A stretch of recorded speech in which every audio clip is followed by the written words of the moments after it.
Go ahead, Kim. Alrighty, cool. Hi everybody. Happy Tuesday. Good morning. It's nice to see you guys, and this will be the last of our sort of Energy Code Board meeting sprint for draft one. Again, just really appreciate you guys carving out 3 hours of your day to spend with us to go through all of this code work today. Our meeting today will run until 1 o'clock. And as of right now, we don't have a break sort of built in. And so I just encourage you guys, if you need a snack or a moment during this 3-hour meeting, to just go ahead and go off camera and take what you need, so that way you can be productive and focused for as much of it as possible. Our meeting objectives today are just to get through the remaining proposals we had for draft number 1. Almost all of them are residential, and then we have one remaining commercial proposal that was sort of left over from the last 2 meetings. So we'll be going through all of those, and hopefully we'll get through all of them today. That's our goal. So we've got proposals for R403, 405, 406, 408, 409, 502, 503, and then the one commercial proposal from C107. So yeah, like I said, we're just going to try to get through as many as possible today, and we can talk at the end of the meeting, if we don't get through them, how we'll follow up with folks for any final proposals. So before we dive in today, would love to do approval of the meeting minutes from meeting 25. Would love to entertain a board motion to approve the meeting minutes. So moved. Thank you, Tim. Any seconds? Second. Thank you. Okay. All board members in favor of approving the meeting minutes from meeting 25, please say aye. Aye. Aye. Aye. Okay. And any board members opposed to approving the meeting minutes from meeting 25, please say nay. Okay, wonderful. Our meeting minutes from meeting 25 are approved, and we will get those on CEO's website shortly. So with that, we are just gonna dive. Whoa, that was crazy. Sorry about that. Must have been a little bit of audio feedback. We're gonna dive right in. So in the last few meetings, we had slightly more of a luxury of time. Today we are running up against about 18 to 22 proposals, just depending on how the board votes it.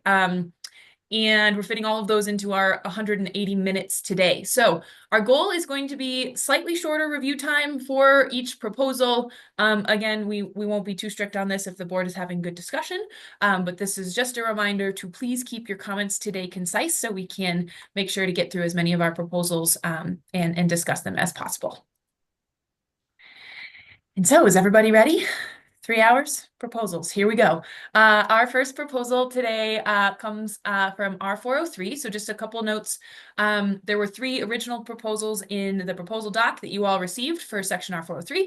One we have moved to R409, and we'll be discussing it later today. And then one of those proposals was withdrawn. So our remaining proposal for section R403 is from Elizabeth. And so Elizabeth, I will pass it over to you to share your proposal and the updated language. Oh boy, sorry. I wasn't prepared for this one to be the first one. There we go. That's what we're looking for. I think this is updating the exceptions that we talked about. It's been a couple of months with just other alignment in the rest of the code where we had discussed, so that it's okay if electric resistance heating is part of the supplementary heating, if it's used for freeze protection, because that's an IMC thing. The third proposal here, or the third exception here, is if there is no DX at the home, like if they're using evaporative cooling as the only cooling source in alignment with the R408 credit, that would be the third exception. And it's been a while. I think we had started talking about this and we just hadn't gotten all the way through. That ring a bell for everybody? Yeah, thanks, Elizabeth. We had back in December, we had spent a meeting kind of workshopping this language. There were a couple versions that came out of that, and then Elizabeth, you took that discussion and created this as that proposal. Sorry, everyone, it was probably 3 months ago. Trying to remember all of that. Thanks, Kim. Thanks, Elizabeth. And I'm happy to try to pull up some of those old slides if folks want a refresher, but we can open up the board for comments, questions, and thoughts. Ron, I'll go to you. I just wanted to say quickly that I think it's a good proposal. Wonderful. Thanks, Ron. Tim? For clarification, then it appears that this would not apply to an apartment dwelling unit in an R2, 3-story or less, which is what the residential code portion. That's correct, Tim. And the original section also only applied to detached properties as well. So Perfect. Okay, thank you.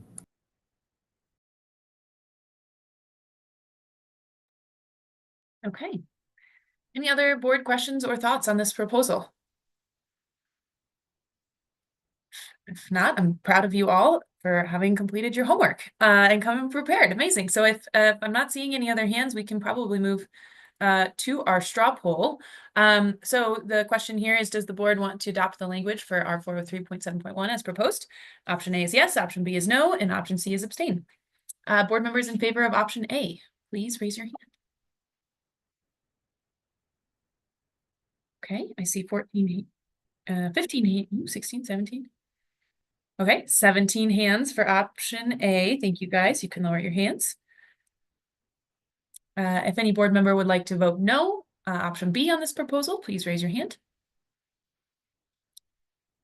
Kim, I think that was a leftover hand from. Yep, okay. So I see 0 hands for no. Any board members that would like to abstain, please raise your hand. Okay. And I have 1 abstain. Okay, thank you all. So this proposal passes. Thanks, Elizabeth, for thinking through that language, bringing it back to the board. Okay, with that, quick enough, we're moving on to R 405. So there were a number of proposals within section R 405. And just to note the way that we sort of structured these, the proposal 16 that was submitted is to restore the table within R 405 back to the 2024 version. And there were a couple of proposals contingent on that proposal. If the board votes to restore the table, proposal 13, 14, 15, and 18, we won't need to talk about. If the board does not vote to restore the table, we will talk about each one of those 4 proposals in turn. So just to kind of preview what's coming, we'll go through our first 2 proposals, and then proposal 16 will caveat with all of these other potential proposals. So is Andrew here? Hi, Andrew. We're going to kick it off with you first for your first proposal for our 405.2. Good morning, Andrew Harris. Just as operating in this software across multiple markets, while there may be some long-term preference towards using not the current method, the cost-based method, it's embedded in this industry, and it just doesn't feel, with all the other changes, that now is the appropriate time to make a wholesale shift in one state when one is trying to operate across multiple states on a basis that's already been determined by others is the basis for which we have to operate on. So I'm looking for consistency, stability, and predictability. Thank you, Andrew. And I'll just go through that slide change. Basically, all of the code language is to revert back to the energy cost metric. So I'll take board comments, questions, or thoughts on Andrew's proposal before we vote.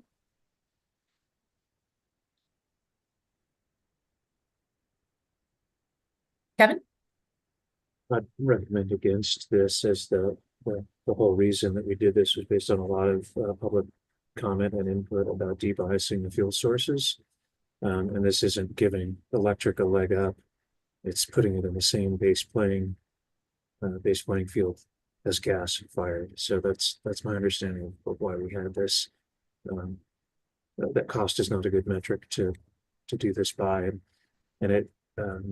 I don't know if we have the data as to whether other municipalities, other states have similar things, but it doesn't feel like it's all that unique that it's going to be this big troublesome component for people modeling this elsewhere. Thanks, Kevin. Yeah, Ron, go for it. I'll just second those comments and say, I'm not exactly sure how this might play out in other states, but we're focused on doing what's right in our opinions for Colorado. And I think that getting rid of this cost language is super important. Thanks, Ron. Kim?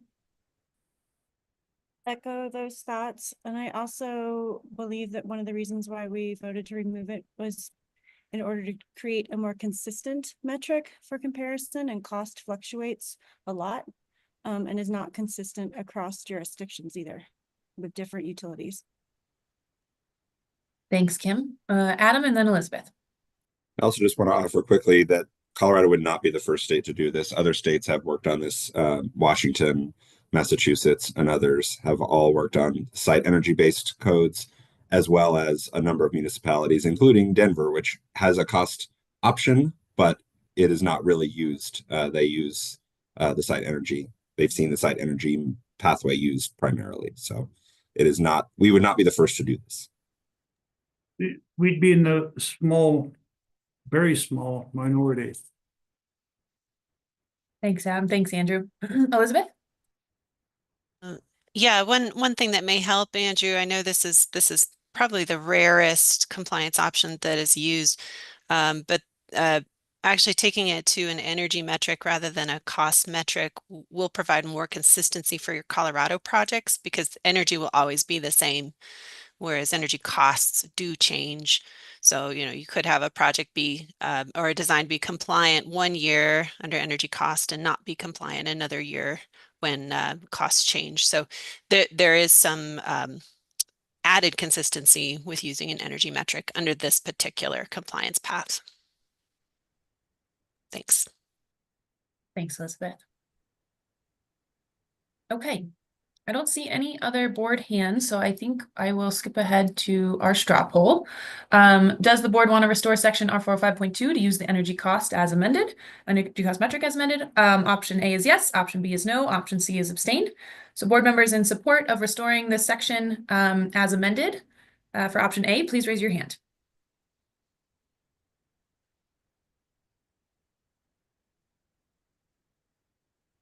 Okay.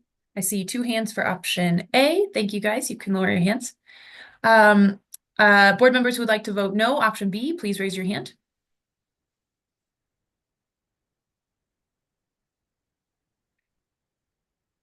Okay, I have 18 votes for no. Thank you, guys. You can lower your hands.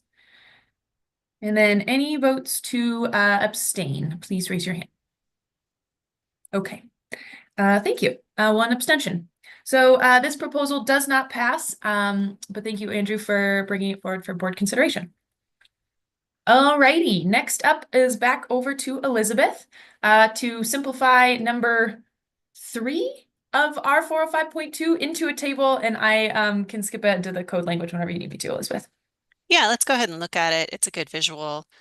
So if you've read through section 3, it's a very long paragraph that's honestly very difficult to understand. So my team actually suggested that we change it to a table just to make it easier for folks to see what the formula is that they should use. So this isn't changing any of the code intent, it's just presenting it in a different way. Oh, one thing I did change here, because we changed this to a whole building metric rather than an individual dwelling unit, I did update this to average dwelling unit size rather than just saying dwelling unit size, to account for a multifamily that could have multiple size units. I think that's it for this slide. Kim, do we want to look at the other slides, or we want to discuss this first? I think this is the sort of what I was capturing as far as this edit to number 3. Is that right, Elizabeth? Did I miss anything here? The only other thing that's missing here is the current draft of the code defines site energy in BTU per year or BTU per conditioned square foot. And I had suggested we change that to K BTU just to be more industry standard. That's more of an errata than anything else. I think that's captured a bit later. I think okay. but not in this one. I can double check that, Elizabeth, but I'm pretty sure I've got a slide for that. Okay, that was the intent anyways. But yeah, so I didn't change any of the metrics here. This is just making a paragraph into a table. Thanks, Elizabeth. Adam and then Jess. The only thing I wanted to flag is that the size that you see on the screen too, this proposal was submitted before we had our home size discussion. So those will be changed to reflect the results of the meeting from last week. Yeah, thank you, Adam. Yep, thanks, Adam. And for any proposal that included the draft number 1 language related to home size, none of that has been updated. That all of that will be assumed to be updated in draft 2, as you see the slides today. All right, any other board comments, questions, thoughts on this? Okay, hearing none.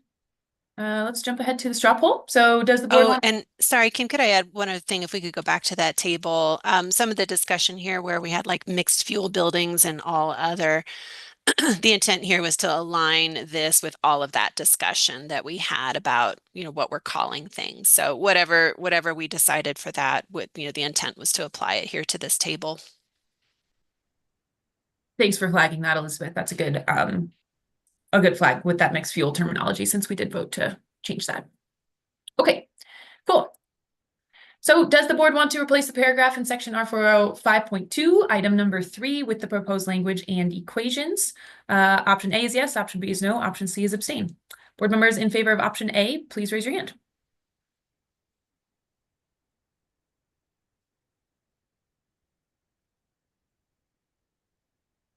All right, I have 20 hands up in support of option A. You guys can lower your hands. Thank you.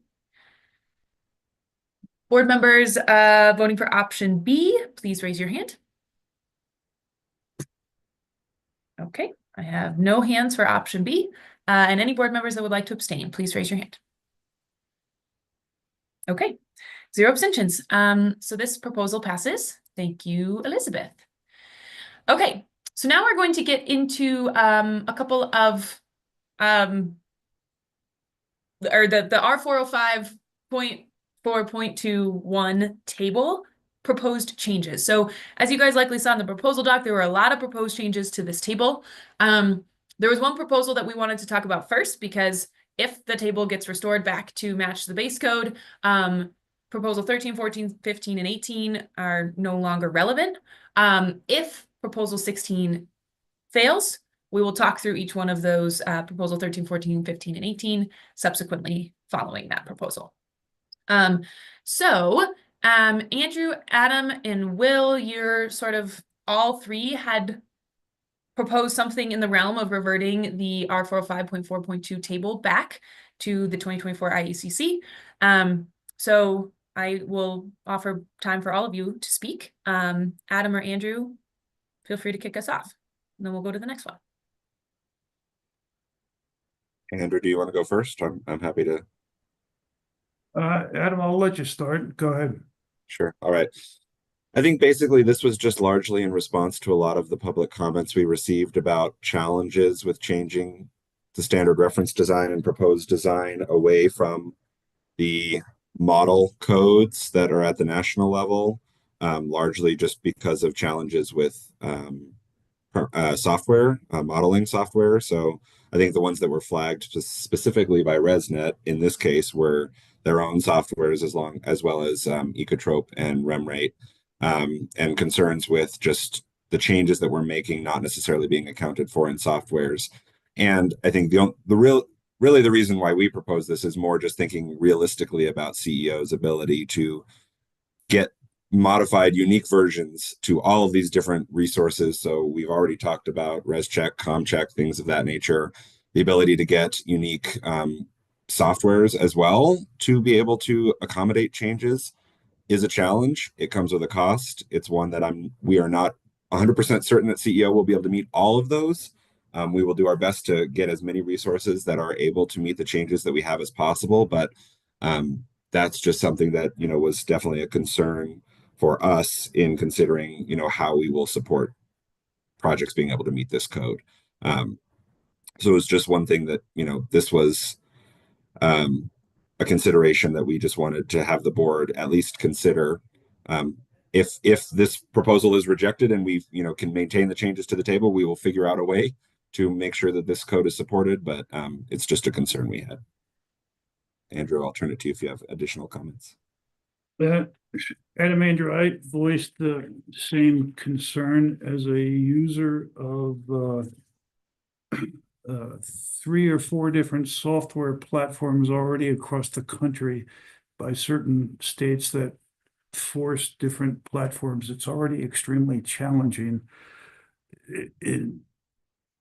We as a residential builder still look for and I hate going back to this, consistency and repeatability as a user across jurisdictions, not just within a jurisdiction and within a state, within the jurisdictions within a state.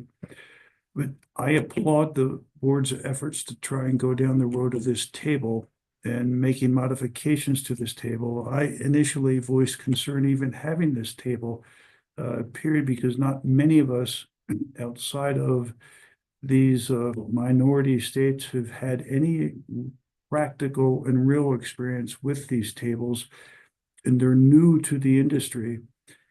We're just starting to try and get our arms around some of them without even making enhancements and corrections to them, that I have to have some faith in the consensus process that it worked. And I'm hesitant to see changes to something that I can't even tell any of the board members how they currently may affect us within the state, let alone how the proposed changes may affect us, because it's just new to the industry. And if ResNet's going to struggle, we're going to struggle. Okay, thank you, Andrew.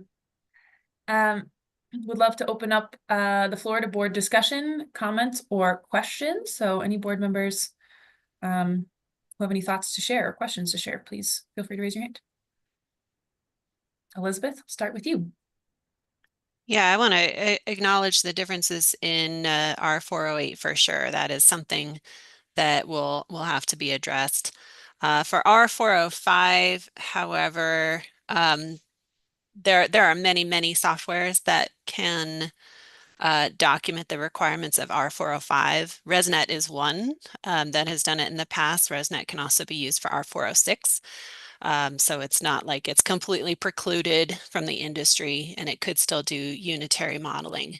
But any software that can do commercial performance path compliance can also do R405 compliance. Thank you. Thanks, Elizabeth.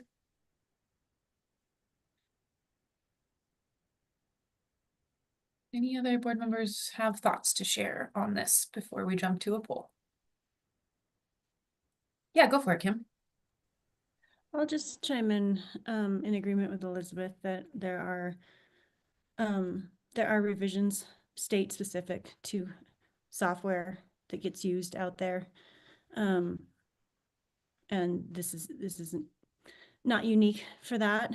And I am concerned that if we revert this table, that then we will be challenged with not having consistency between our 405 and our 408, which we, worked so hard to achieve. Thanks, Kim. Adam, go for it. I'm curious, since you mentioned that, I'm just wondering if you have an understanding of experience with how these softwares get updated, because I had a similar thought too, is that there are other states that of course modify their codes, and how do these softwares get updated? Do you know if those states have to work directly with those software developers, or do those developers modify their softwares as a response to changed codes? I guess Are I'm you not sure how it happens. I just know that there are a whole lot of states listed within the EcoTrip software that I use for HERS ratings, and you click on the state that you need, and then the compliance options come up for that. So that's a question I can help to try to answer, but yeah, I think just if the board does reject this proposal, then I think we'll just have to explore how we get state specific coverage for those softwares, because that was our primary concern, is that we don't want a software that's not usable in Colorado. So if we can get something that is usable, I think we have lesser concerns. I did talk with a member of the public after the last public comment meeting, and he expressed the same, is that, you know, software does get modified for state specific codes. So that was his input. Thanks. Thank you, Kim. Jess? I was just wondering if Adam or Andrew, whoever wrote this into the proposal, could speak to the last sentence about including non-HVAC appliances violates the scope of R405. I mean, I guess, does that just mean the scope as written in the base code?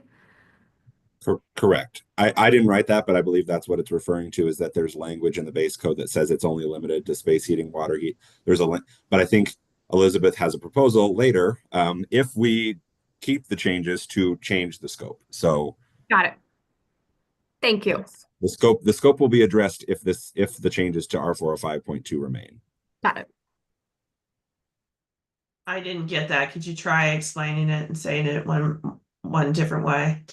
Yeah, so if you can see the language on the screen here, the scope for R405 originally said that the analysis for R405 should only include heating, cooling, mechanical ventilation, and water heating.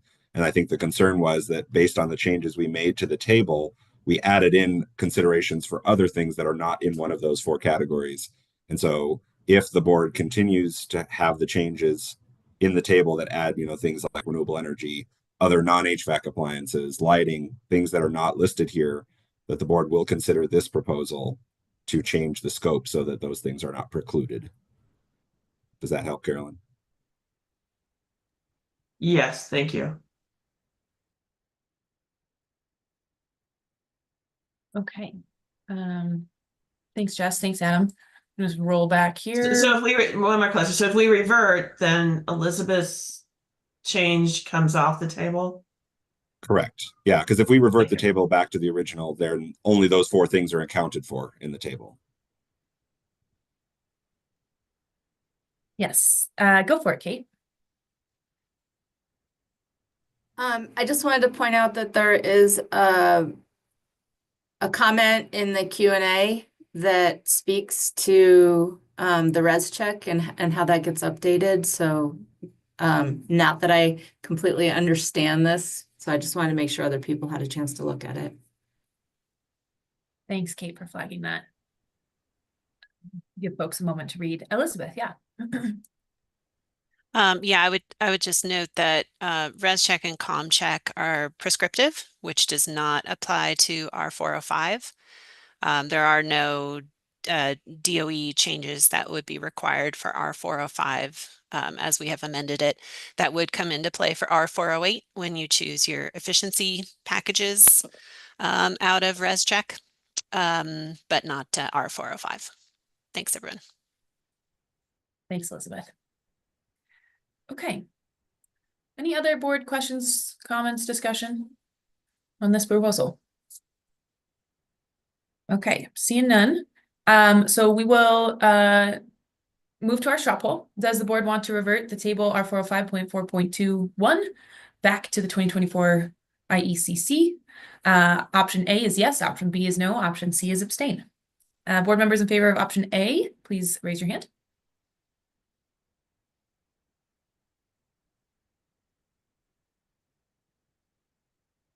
Okay, I have 15 hands for option A. Thank you, guys. You can lower your hands.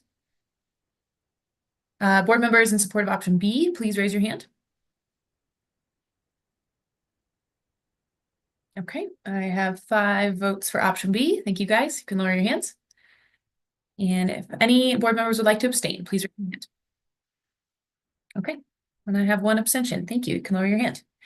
All right, so this proposal does pass. The board will revert the table R405.4.21 back to 2024 IECC. So that actually speeds us along quite a bit. The other few proposals I'll just walk you through so everyone feels like we're on the same page. Andrew had 2 proposals related to flipping the table back to the original version, so those are now taken care of. And then as well, the proposal from Elizabeth to add renewable energy limits with the table back as it was, this is also no longer applicable. And finally, that scope section change is also no longer applicable. So with that, it moves us to R406. Does everybody feel comfortable? Any questions on those proposals we skipped? Elizabeth? I just want to be sure the board is aware that going back to the unamended R405, I think takes out a lot of our other amendments that were intended to be fuel debiasing. I'm not sure if that was fully communicated in that proposal, that we're not just removing the scope of, like, appliances and stuff like that, but that we would be essentially going back to fuel that is the same as the proposed design. I'm not sure if that was fully communicated in your slide. Yeah, thanks, Elizabeth. I can't say that it was either. I don't know, Adam or Andrew, if you wanted to speak to that. I'm happy to pull up the original table or the changed table from the draft if folks want to take a look at it. I think that might be a good idea. I'm not sure everyone, I'm not sure we've fully communicated what we were voting on just now, because what we just did was really big, everyone. Like, Yeah, we that's just why I lost a abstained. lot of Yeah. work, and I'm not sure that was fully communicated in this proposal. And I'm sorry to go backwards, but that's really concerning to me. Thank you, Elizabeth, for flagging it. Let me work on pulling this up, and Carolyn and I will pass it to you in the meantime. Yeah, I was gonna follow up our vote with that similar question, is now what's the consequence? And so I appreciate some of what we reverted to addressing it, but the now what do we need to do to address the inherent bias is my now question, is like, what is if that wasn't the remedy, like the path we headed down wasn't the remedy, what is the remedy?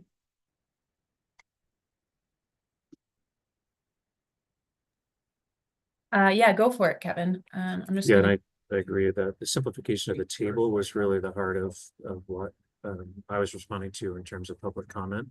But I appreciate Elizabeth bringing up that there was maybe a lot of other stuff that got swept into that. Would like to look more closely at that. Okay. Yeah, I would name this as, I think we need to find a different strategy, and I would certainly want to look for us to understand what that could be before we move to actually adopt the code, because I think we had very clear intent. I appreciate that maybe we didn't accomplish it effectively with the adjustments we made to the table, but that doesn't mean that we shouldn't still strive to address the intent. So the table is quite long. It's several pages. As you guys can see, hopefully on the screen, I'm happy to scroll between pages if you guys want to look at specific language, but it seems like a lot of the language in question sort of begins in this heating system category. Kim, did you want to jump in? Yeah, I guess I appreciate Elizabeth phrasing better what I was trying to say earlier with my concerns about removing the table. I wonder if it might be prudent, in the interest of time, to hold off on trying to look at the details today, and maybe the CEO can look into what it would take to have software accommodate our revisions that debias the code, and then bring it up for further future discussion, if that might be advantageous. Yeah, Adam, jump in. I think the main concerns potentially were more of the added rows than it was the modifications and the debiasing of the existing rows. Although I guess even the modifications would still result in some needed adjustments to modeling software as well. So I don't know if that, Elizabeth or others, please jump in there and maybe there's some sort of solution there.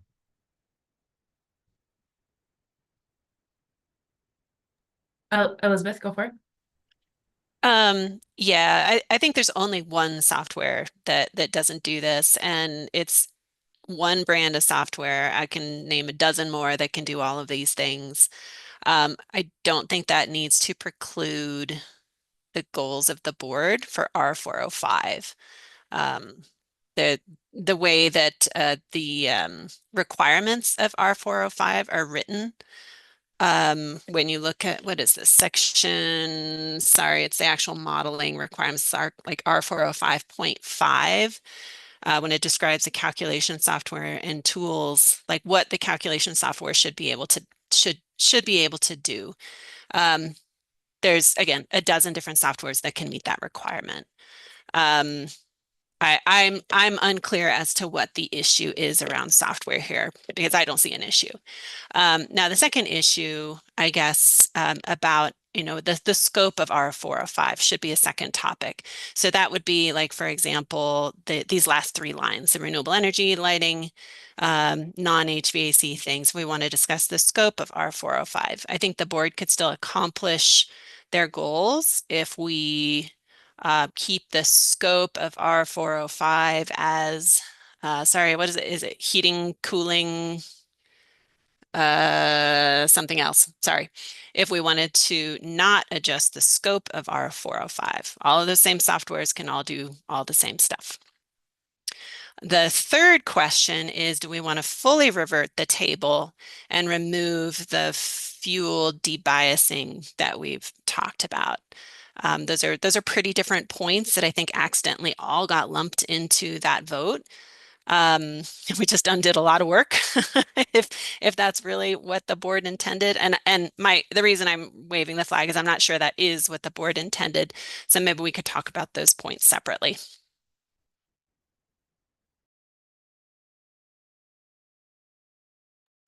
So I guess I think in order to revisit this vote, I think I would need to hear from more board members that they did not feel like the vote that they just cast captured the intent that we are talking about. I don't want to open up the vote if folks feel confident in the way that they just voted. But if folks are feeling like they missed some of that context and we want to go back and continue talking about this, I'd be happy to entertain that. I just don't, I want to be thoughtful of making sure that I'm understanding the board's intent and how you guys already voted. Carolyn, we'll go to you. Yeah, I mean, I would like to, I don't have the solution in hand today, but I would like to create the space for, while we took that action, there's an ask to come back with an alternative proposal that addresses some of the feedback we got in public comment, still advances the fuel debiasing. And I think there's probably just some homework that needs to happen and maybe some collaboration that needs to happen to get that to that point as a potential option. I just want to I think what we had created some concerns. I think what we had to do to correct those concerns introduces new concerns that reverted something we worked very hard to do, and I think we still need to accomplish that thing. And Carolyn, do you mind, before you go off mute again, just naming the intent from your perspective? The fuel debiasing explicitly. I think we confounded our effort in that table by incorporating some of the other things we consider to be compromises. I think when we talk about lighting or other things that I think we heard some public comment around and renewable energy, but I think we still want to accomplish the fuel debiasing portion of what we tried to do in that table. Okay. Yeah, thank you, Carolyn. Mo, I'll go to you next. Yeah, thank you. To me, sorry, my camera's still off. The question is not the intent of the board. Once again, I think this was raised up last time as well. It's rather how it was presented and what we voted on ultimately as the board, right? And so I would like to hear from the three individuals that presented what we just voted on to understand their intent. Was it as broad as it turned out to be, or was that an unintended consequence? And if really they wanted to be a little bit more specific than intended, I would like to hear more about that, because ultimately we voted on what was presented to us. That was our reaction to that. And whether that had broad sweeping changes that we didn't anticipate is another discussion we need to get into. But it's not the intent of the board as to how we arrived here, but rather how it's presented to each of us individually and what we voted on. Thanks, Mo. Before I jump to other hands, I'll just give the board members who proposed that a chance to respond. So Adam and Andrew, if you have any thoughts to share in response to Mo's comment. Yeah, I'm happy to share. I do think there was a bit of an unintended consequence in some undoing some of the debiasing elements that we had all worked on and agreed to previously. I don't think we intended that. And so what I might propose is that we go back to the drawing board and try to come up with something more refined or more tailored to consider after draft number 2, because I do think that there was perhaps some unintended consequence from the proposal, and something we, at least from CEO, I don't want to speak for Andrew. He might have had different motivation, but from the CEO side, that was not intended to undo some of the debiasing elements. Okay, thanks, Adam. Andrew, did you have any thoughts in response? It's a fair question, whether or not there was any unintended consequence. My, at least, position has been more simple through this. Well, I may like some of the additions. I may not be a fan of the debiasing, but I'm fundamentally at the position where the incorporation of the table is still a change in this state, and it's going to take potentially a 3-year process to acclimate to this way or this approach. And I personally and professionally felt that some of this is better suited to the next code change rather than the current change, even if I agree with some of it and disagree with other portions of it. Fundamentally, I felt that this is better suited towards the next iteration. Because it's a weight, it's a substantial weight to get acclimated to this and used to it. And it may not be perfect in the way that everybody wishes it to be, but I haven't heard anybody say it's so flawed that it can't exist as is. Okay, thanks, Andrew. All right, Tim and then Brad. Yeah, thank you. I'm also in the same philosophical opinion that from Andrew's standpoint. I mean, this code is these areas of this table brand new, and it hasn't even been adopted maybe by a few jurisdictions. I'm not even sure in the state, if any, and it hasn't had a chance to get vetted and to find out any issues. I am somewhat of a fan of the debiasing concept, but to finalize my comment is we do have the opportunity to maybe revisit this vote, table it. We've got one more meeting, May 13th, I guess it is, to go through any final and revisit any either backwards or refining these things. And then, of course, it's got to go to the final vote to get 2/3. So, I mean, we could spend the next 2 hours talking about this today, and we'll never get through everything we've got on the table. But I'm really in line with Andrew with just the whole concept of this 2024 IECC being the process that it goes through for 2.5 years to come to fruition. Thank you. Thank you, Tim. All right, Brad, last but not least.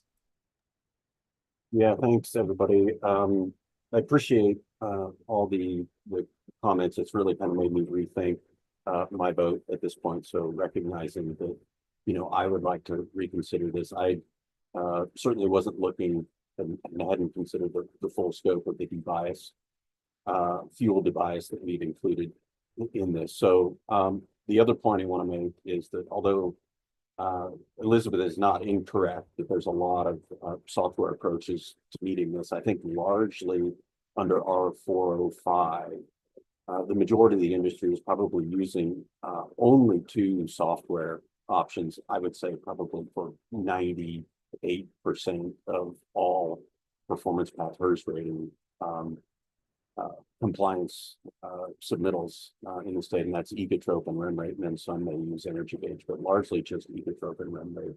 So I think working with, and Kim is correct, you know, there is the possibility to work with and communicate with those larger software providers.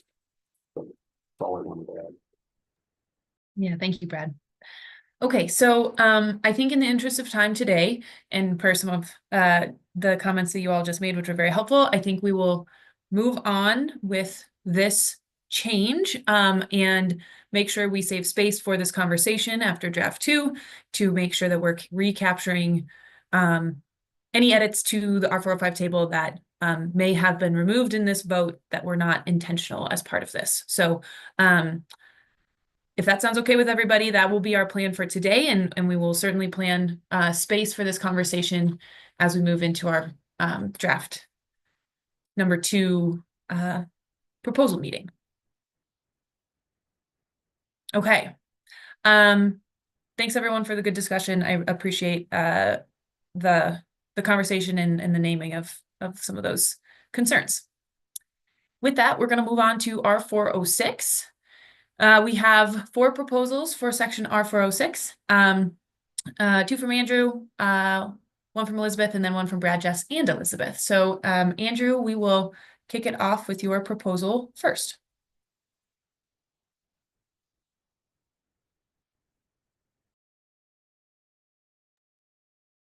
Andrew, if you are speaking, you are muted. No, I'm sorry. I was just pulling up the 2 versions of the code, the proposal and the current code. The board seemed to be desiring to remove the ability or any ability to use on-site power production and have it completely separated from the code. And I didn't fully understand that when there's such a shift in the industry, and I can't wrap my head around listening to everybody why it is bad to use on-site power for code compliance, and to strike it in its entirety. It just seemed wholly inconsistent with the direction of the code, the development of this section itself, and to remove it seemed to be based in other desires or statutes that are independent of this statute. And I really think it's a disservice to the industry. But thank you. Thank you, Andrew. Any board thoughts, comments, discussion for Andrew's proposal? Carolyn? Yeah, I think we're saying the same thing, and I just want to test other people's read on this. I think what we have in our draft is a pre and post renewables table, and I think our intent is to clarify that the pre-table has to be calculated before crediting the solar, and the post table needs to account for that. So I'm just trying to, in my mind, understand if which option is creating the most clarity in terms of that. But I think what Andrew is describing was consistent with what I understood to be the outcome of our revisions. And so I'm just trying to noodle on where the difference really is. Yeah, absolutely. And Adam, I'm sure you're going to address this. I believe we actually did strike the post OPP score out of the ERI table. So Andrew or Adam, I'll let you jump in and share more. So we did strike the post OPP score. I think trying not to speak for the board, but try to summarize kind of the discussions and the reasoning that led to that was that I think the board was concerned that having a post OPP score essentially required that any property that uses on-site renewable energy had to have a certain amount of it, right? It mandated that you hit either way, you had to hit the pre-OPP score with efficiency only. That was never that was true before, that's true now. And I think the only thing that really changed was by removing the post-OPP score, is that it removed the requirement that if a property uses on-site renewable energy, which, to be clear, it does not preclude any property from using on-site renewable energy, that there was not necessarily a certain amount of on-site renewable energy that those properties had to use. So when you look at the struck out table here, you're looking at what used to exist.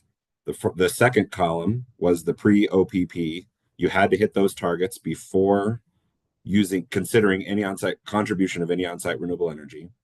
And then the column to the right, the third column, was the score that you had to hit after considering the contribution of on-site renewable energy.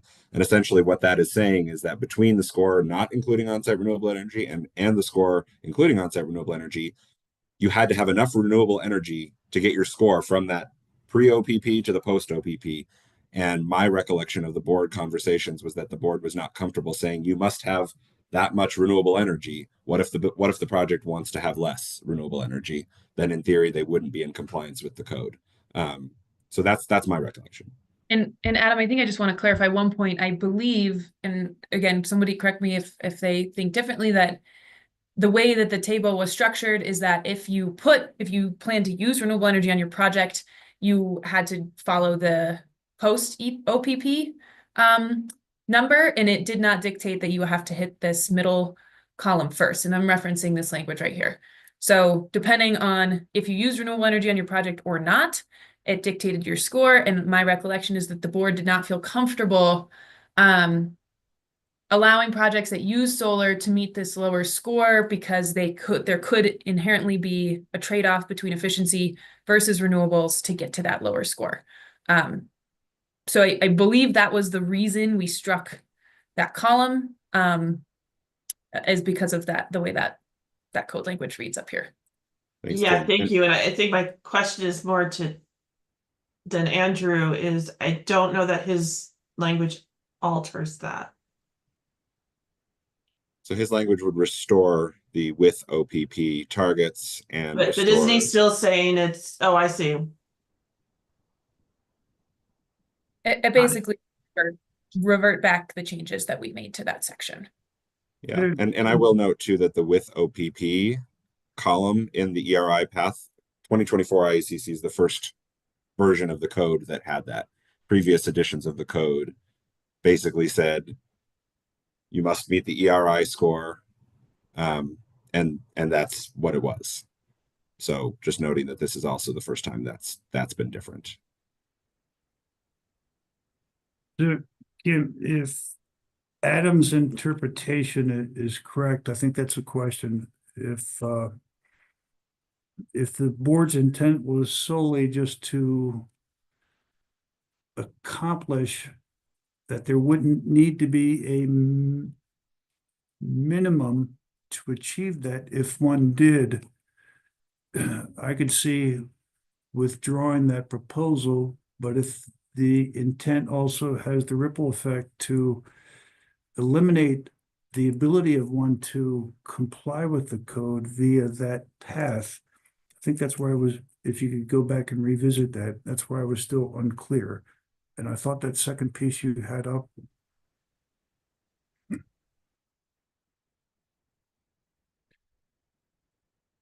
So Andrew, just to be really clear, this change as it is presented in draft number 1 does not preclude a project from using on-site renewable energy and still being in compliance with that's what you were asking, but.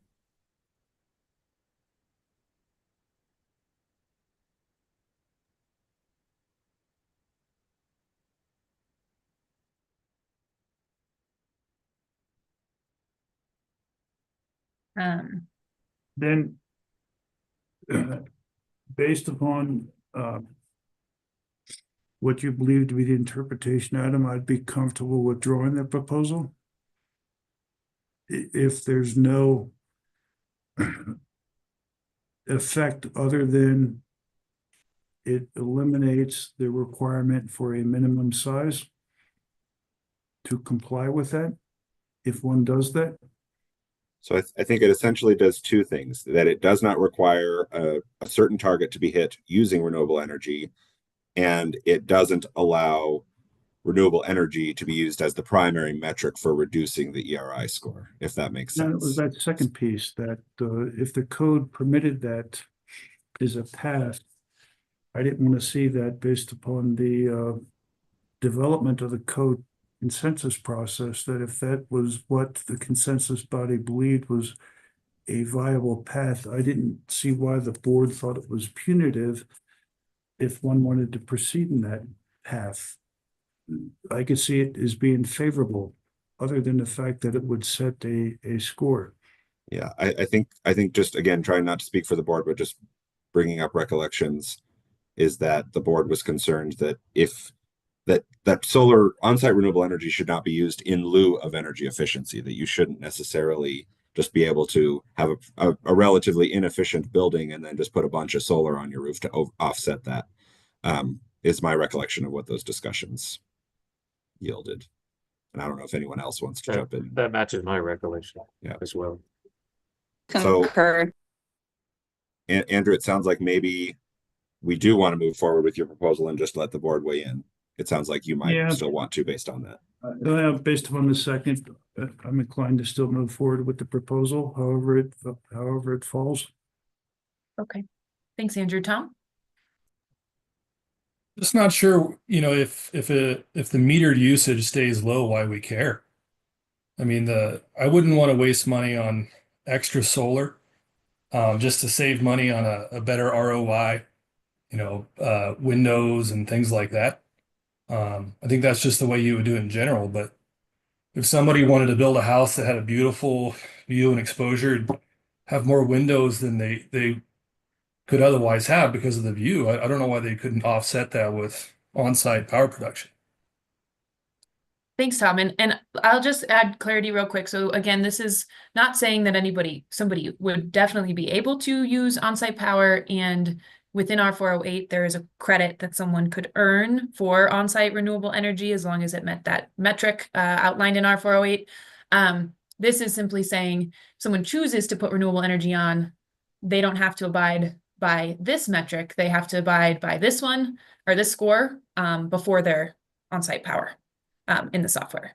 So hopefully that clarifies just a bit, but Carolyn, I'll look for you to jump in. Yeah, I think our intention there is the least impactful energy consumption is the energy you don't use, and then the next is that from renewables. And so we don't want to sacrifice the envelope in particular because of the benefits that are beyond just utility bill costs in terms of resiliency, health, comfort, all of those factors. And so that's the intent, is to make sure there's at least a minimum backstop, but not, I think the intentional of creating ensuring we preserve the credit is still to encourage and ensure that choice is there. So I think that was the trade-off. Thanks, Carolyn. Tim? Yeah, thank you. I know Ron's on the call today.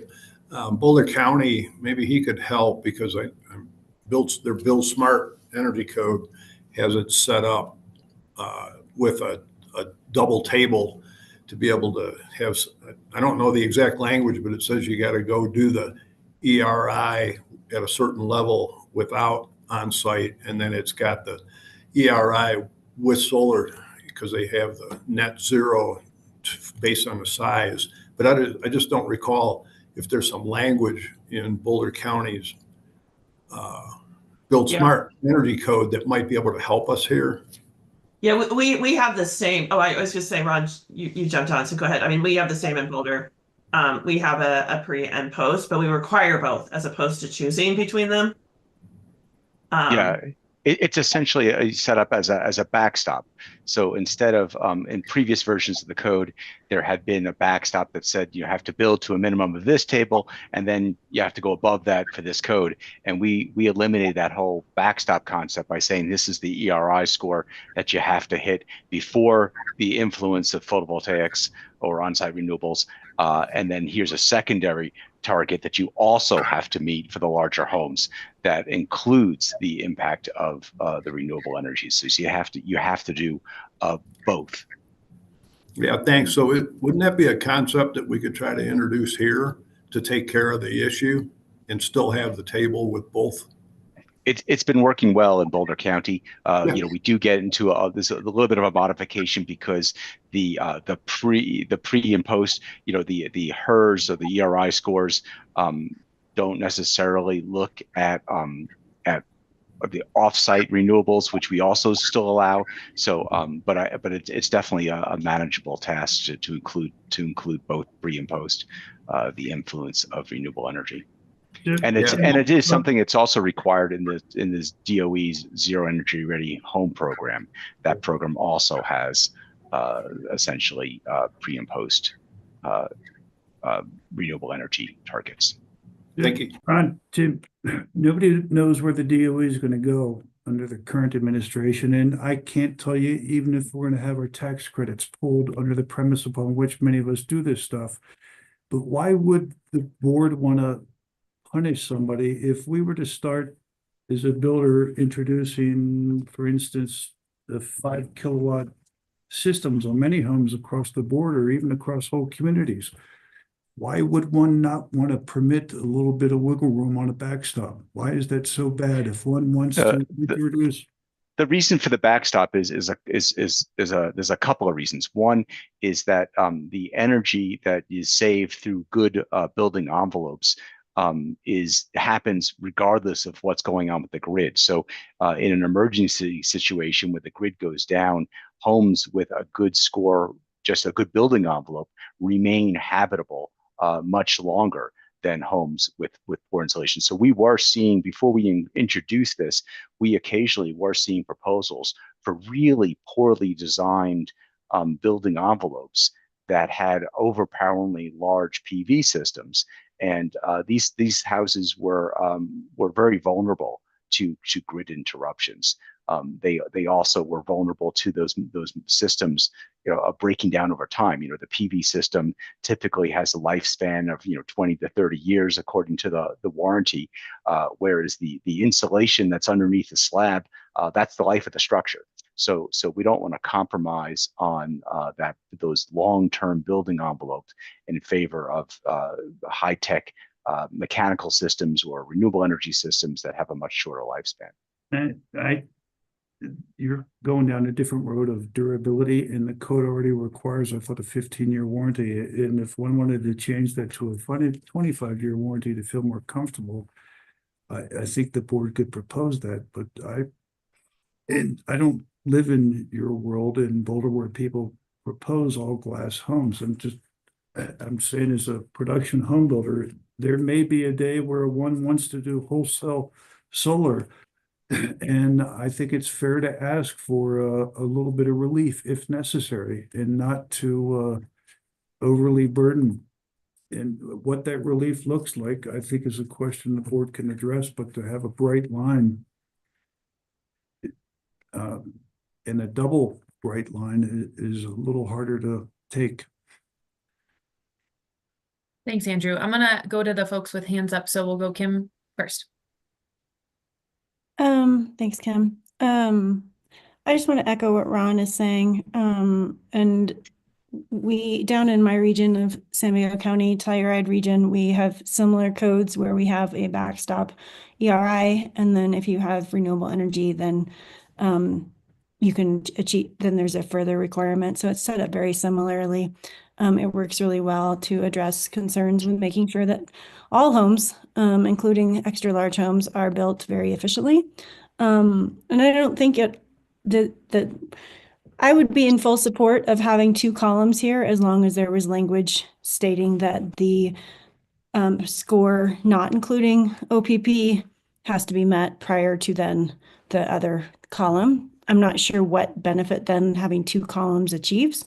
But I do think it's critical to have a very energy efficient home prior to then having renewable energy on it and not having the renewable energy be in place of a well-built, tight home. So Just echoing a bit of what Ron's saying there, and I don't think that it's any sort of penalty or anything against anybody putting solar on their home. I'm fully in support of renewable energy as well.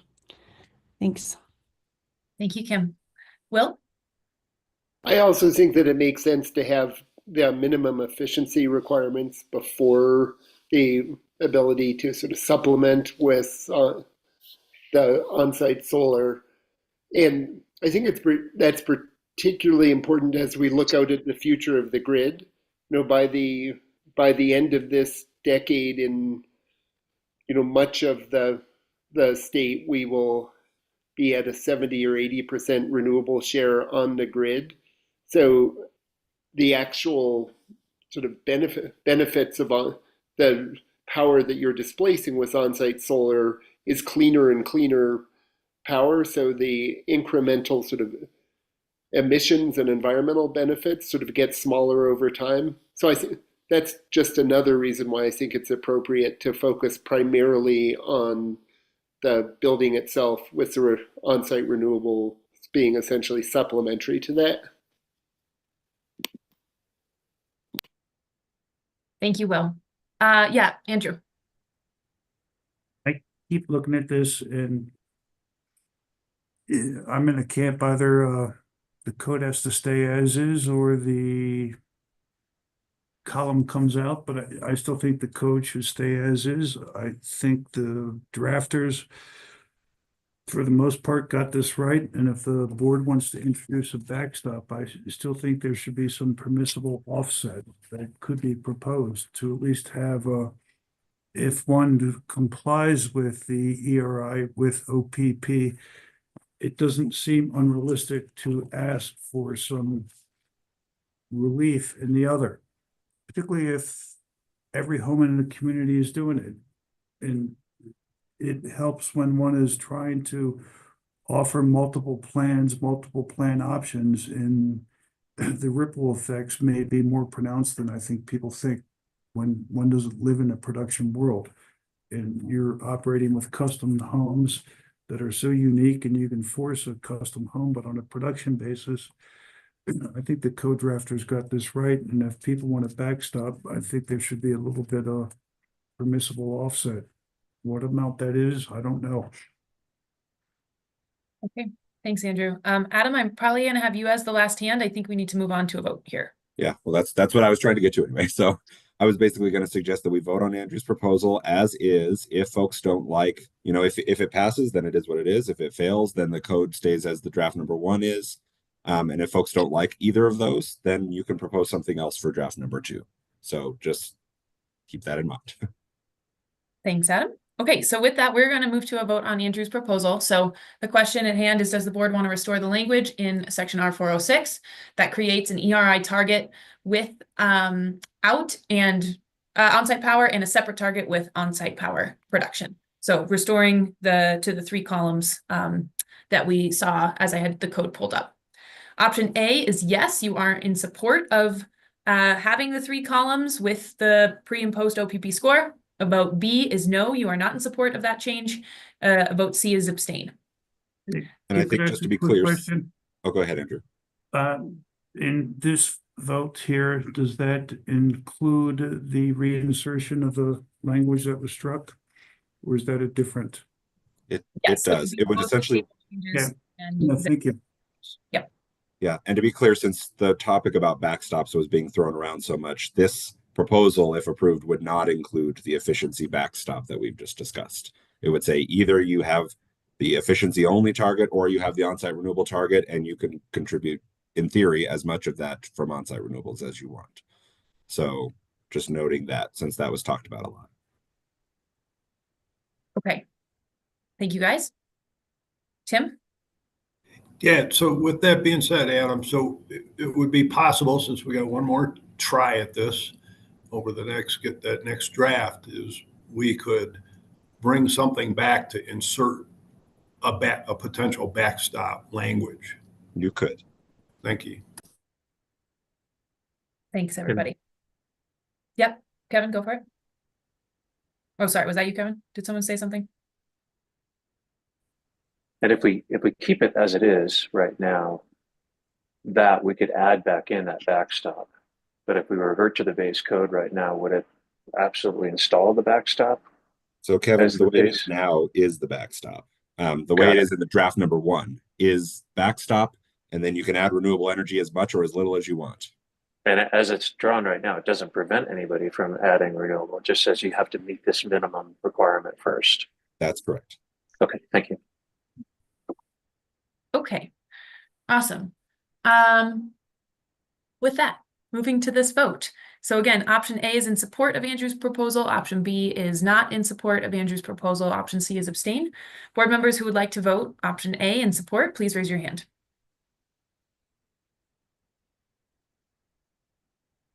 Okay, thank you. One vote for support. You can lower your hand. If board members would not like to support this proposal, option B, please raise your hand.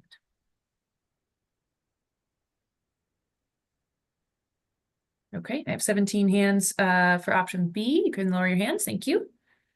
And if any board members would like to abstain, please raise your hand. Okay, I have 4 abstentions. Okay, thank you guys. So this proposal does not pass, but thanks Andrew for raising it and for the good board discussion. The next proposal, Andrew, is back in your court. And this is, so just to kind of orient the board, we split Andrew's proposal into 2 pieces. One, to add the 3rd column back into the code. And then the second part of the proposal was to change the ERI scores in the 2 tables to be different thresholds than what the board came up with. So in this, we are not going to be considering this 3rd column because we just voted to not reinstate that column. So we'll be focusing on the change to these scores here. So just to make sure everyone's oriented to what we're talking about. And Andrew, I will pass it back over to you. Thank you. Consistent with the discussion on the, let's say, the other categories that we created, I didn't think the board and I had enough understanding as to why the code current inclusion was so bad that it needed to be modified, other than the belief that the index should be lower. And I thought that was the consensus of the board, is that, well, let's go lower. Lower is better. So let's vote to change it on no sufficient basis. And then you're putting me in a position that I have to treat the same house plan differently in this state. And I didn't think there was a sufficient basis to do that. And it was that simple. Thank you. Thank you, Andrew. Adam? Yeah, I just want to remind everyone where those revised ERI targets came from, just so that everyone remembers. That there was a public comment submitted many months ago that essentially noted that the 2024 IECC, as a result of some of the changes with the additional efficiency packages from 2021 to 2024, essentially the 2024 had less stringent ERI targets than the 2021, because the 2021 required you to hit the ERI target plus a 5% improvement over that as part of your extra efficiency package. So if you did prescriptive, you had to do an efficiency package under R408. If you did R406, if you did the ERI pathway, you had the ERI targets in the 2021 plus a 5% reduction from those targets. And essentially, the ERI targets in 2024 were higher than the 2021 targets plus that 5% reduction. And so there was that public comment that essentially said, as a result of that, 2024, if you follow the ERI path, is less restrictive than the 2021 code. And so that was the basis for that was where the comment came from. That was where the topic came from. That was the basis of the board discussion. Adam, what that was, did anybody actually publish a study that supports that or says that, other than a comment? Andrew, it's not a matter of a study. It's a matter of just simple math that demonstrated that the 2021 code, if you multiply those targets by that and you add that 5% reduction in, those ERI targets are lower than what was published in the 2024 code. So there's no study to be done there. That's just a fact, that when you account for that 5% reduction that was mandated in the 2021 code, you ended up with lower ERI targets in 2021 than you did in 2024. If I agree with you, is that like saying the prescriptive path in every instance is equal to the ERI path, or the performance path is equal in every instance? No, I mean, I don't think that those are comparable ways to look at it. I think that this commenter was just pointing out that if you leave the 2024 ERI targets as they are, it's less restrictive than 2021. I mean, I think that's just a fact. And the board was able to take that fact into consideration and make a decision, and that's where the decision came from. I'm not saying it was the right decision or the wrong decision. I'm just saying that was the fundamental premise, and that's the fact that was provided to the board. Thank you, Adam. Thank you, Andrew. I want to open it up to any other board comments, questions, or discussion. Okay.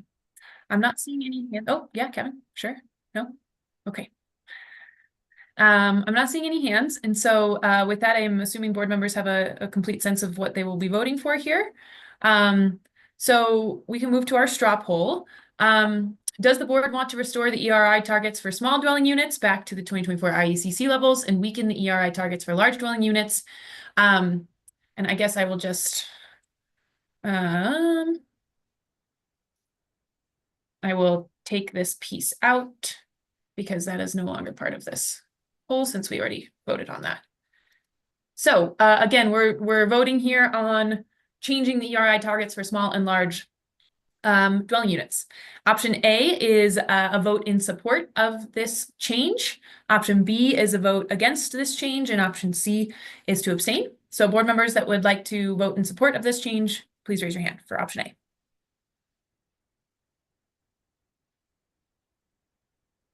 Okay, I have one vote for option A. Thank you. You can lower your hand. Board members that would like to vote option B, please raise your hand. Okay, I have 17 hands for option B. Thank you, guys. You can lower your hands. And then board members that would like to abstain, please raise your hand. Okay, I have 2 abstentions, so this proposal does not pass. And again, thank you, Andrew, for bringing it forward to the board. Alrighty, so Elizabeth, we are back to you for your proposal for our 406.5. I think this is just the replacement of a couple of words for clarity down at the bottom, if I'm remembering right, where it says, kind of going along with our last discussion, where on-site renewable energy is installed, the values as applicable shall be achieved without accounting for the contribution of any on-site renewable energy. I think essentially supporting our earlier discussion, like this is a backstop, and that I was trying to add some clarity that it's totally fine to add on-site renewable energy to your home. You just have to hit these targets before you account for contribution of renewable energy. Thank you. Thank you, Elizabeth. Any board comments, questions, discussion on this proposal?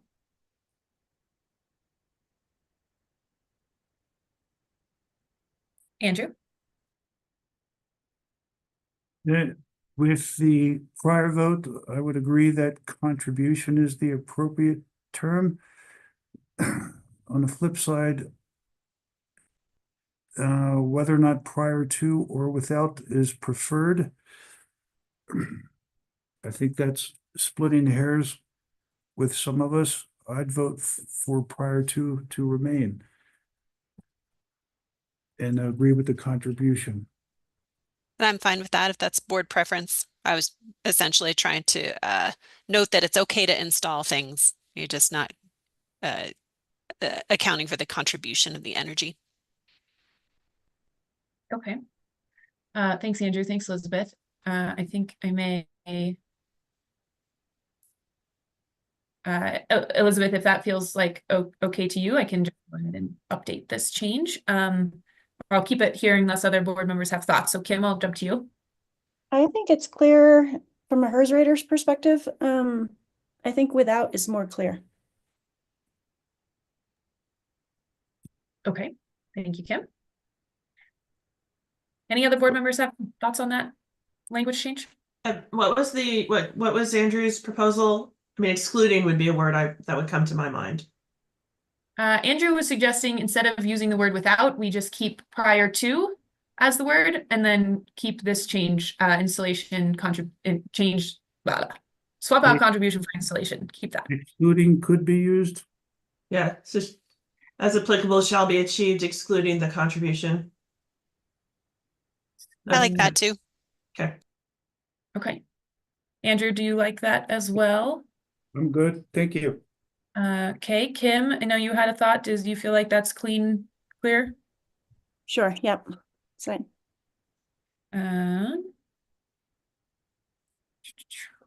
Excluding, okay. It would be excluding the, yep. Yep, let me just. Wow. Yeah, thanks, Al. I was just trying to remove the word installation because it made it sound like you're not allowed to install. and that's not, I don't think, what we meant. Okay, so in reality, we can just delete that. This is the original language with the proposed changes. So as applicable shall be achieved, excluding the contribution of any on-site renewable energy. Okay, awesome. Thank you, everybody. So we'll go ahead and vote. Do board members want to amend this section as proposed? Option A is yes, option B is no, option C is abstain. Board members in favor of this proposal, option A, please raise your hand.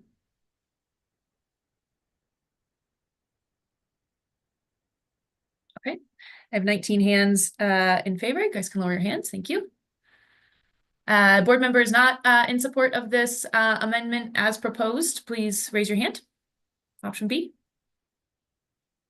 Okay, 0 votes for option B. Any board members that would like to abstain, please raise your hand. Okay, I have 2 abstentions. Thank you, guys. You can lower your hands. All righty. Thank you, Elizabeth. Moving on to our next proposal. So as you all likely saw in the proposal document, since it seems like all of you did your homework, there were 3 proposals to change section R406.5.1 heat pump building ERI reduction. There was a proposal from Brad, from Jess, and from Elizabeth. Between our last meeting and this meeting, we worked offline with those 3 to come up with one proposal to present to you all that reflects all 3 of the board members' changes. So I'll just kind of go around the horn. Brad, Jess, Elizabeth, feel free to share your thoughts, and then we can open up board discussion. So I don't know if anyone is excited to start, but Elizabeth, I see you're first in my screen. Do you want to jump in? Share your Yeah, rationale? sure. Yeah, I'm not an ERI modeler, so defer to those who are, but we do have some on the team.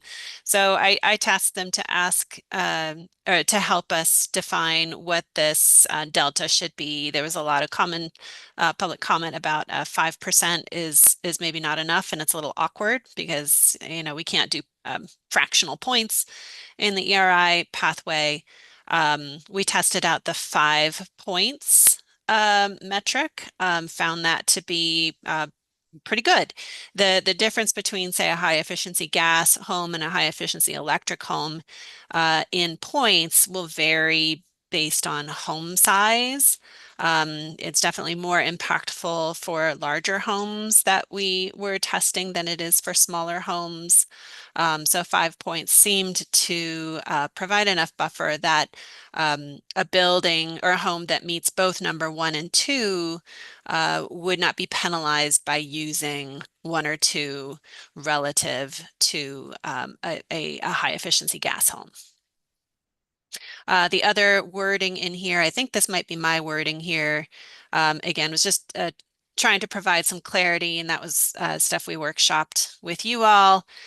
For number 1, I wanted to ensure that the intent here was essentially a cold climate heat pump, that the electric heat pump space heating capacity, excluding the contribution from supplemental heating, could meet 80% of the load at design conditions. And then number 2, this was also some public comment, just kind of awkward wording around does not use purchase energy that is not electricity. I suggest changing that to the word uses. And then the second exception there that was around not less than 80% of service water heating load is served by a permanent domestic water heating system. I don't know of a temporary water heating systems. So I'm not even sure where that came from. So suggested to delete that. But if someone has reason that that should stay, I'm all ears. Thank you. Yeah, I think it was to get around things like instant systems or things that were not integrated into the full domestic infrastructure. Thanks, Carolyn. Tim, before we do discussion and questions, I'm going to give a chance for Brad and Jess to share their rationale behind this change as well, and then we'll open up the floor. So Brad or Jess? Brad, I see you first. You want to jump in? Yeah, I think Elizabeth did a great job explaining it, and I'm in alignment with what she said. So that would be my explanation as well. Thanks, Brad. Jess, anything to add? Yeah, thanks, Kim. I just wanted to share that I did reach out to a HERS rater in our community in Summit County who works across different mountain communities. And I ran the 5 points past him to see if he thought that would be achievable for all electric homes, particularly in climate zone 7, and he felt like it was. Awesome. Thanks, Jess. Okay, now welcome board hands, comments, questions, discussion. Tim, I'll start with you.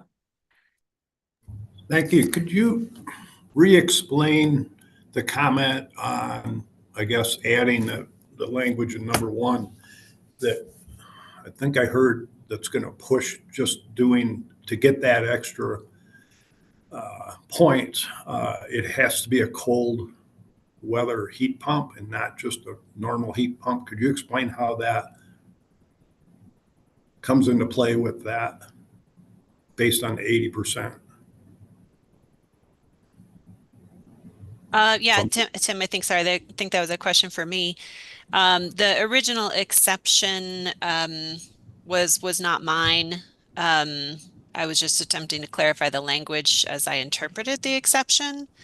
That a simple, a heat pump without cold climate capabilities would not meet this requirement that we're asking for. The supplemental heating is okay, but that the heat pump can meet 80% of the load based on the heat pump coil's capacity on its own at the heating design conditions. I also just want to be really clear that this is not an exception. This is one of the requirements that you must meet if you're going to get the 5% adjustment or 5-point adjustment. Just to be clear on the language we're using, this is not an exception per se. And it's probably worth discussion that is it still valuable to the board if you do have all electric space heating and all electric water heating, like how strict do we want to get to allow this ERI reduction? Thanks. And maybe a secondary question for Tim and the other jurisdictional heads about enforcement. What's easy for you all from a documentation standpoint as far as enforcing that this requirement is met? Thanks, Elizabeth. Well, folks, Tim, I'm going to go to Andrew first, and then would welcome your thoughts on Elizabeth's question. So, Andrew, feel free to jump in. Tagging on to what Tim raised, the cold climate heat pump, and I've heard this from many over the term, the prior round and this round, may suffice 100% of the needs in most instances. But I've not heard from anybody yet. If we do a mixed fuel, as builders move to a mixed fuel, I think what most people are saying is we're not going to get any additional benefit for doing that by debiasing. We just won't be doing it enough because the affordability of the cold climate ones, they're at a wholly different price point, whether or not the market's ready for them or not. But it's the 80%. Elizabeth or you or anybody, if you recall, I tried to lower this number, if I recall, to something that may be more palatable. But I've yet to see anything on what that percentage should be.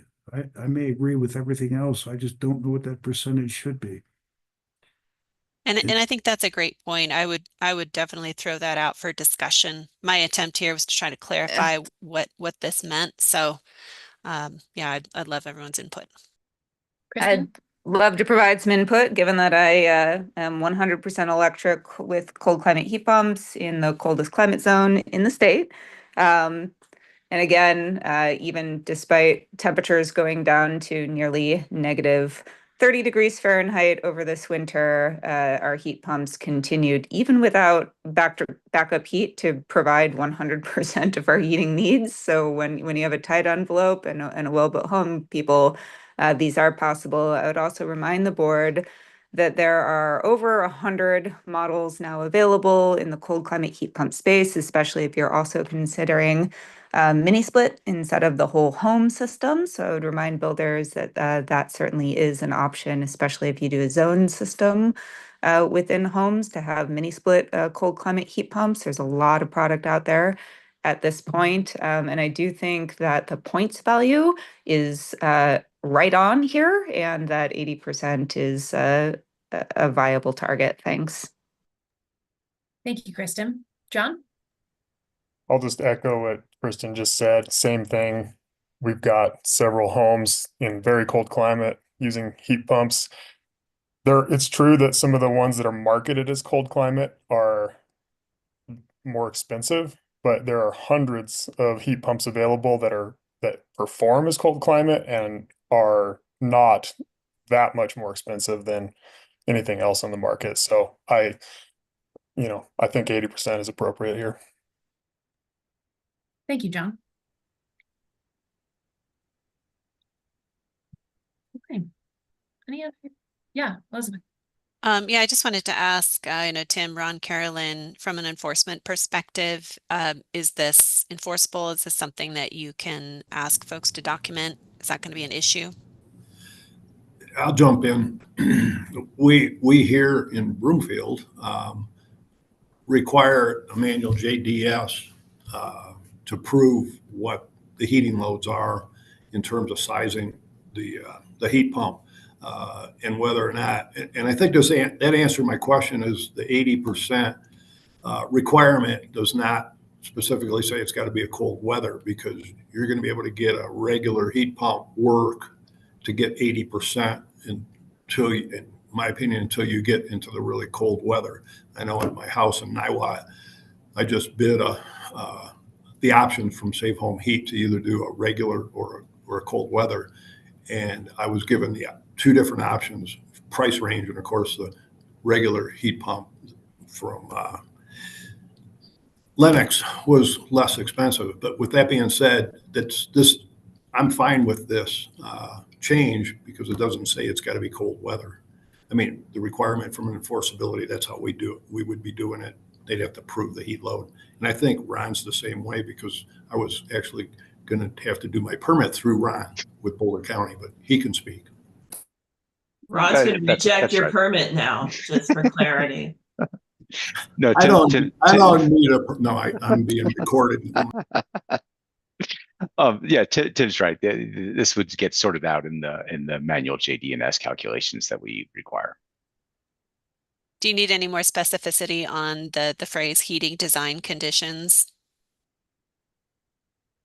I don't think so. I think that's clear. Okay, thank you, guys. Yeah, Andrew, I see your hand up.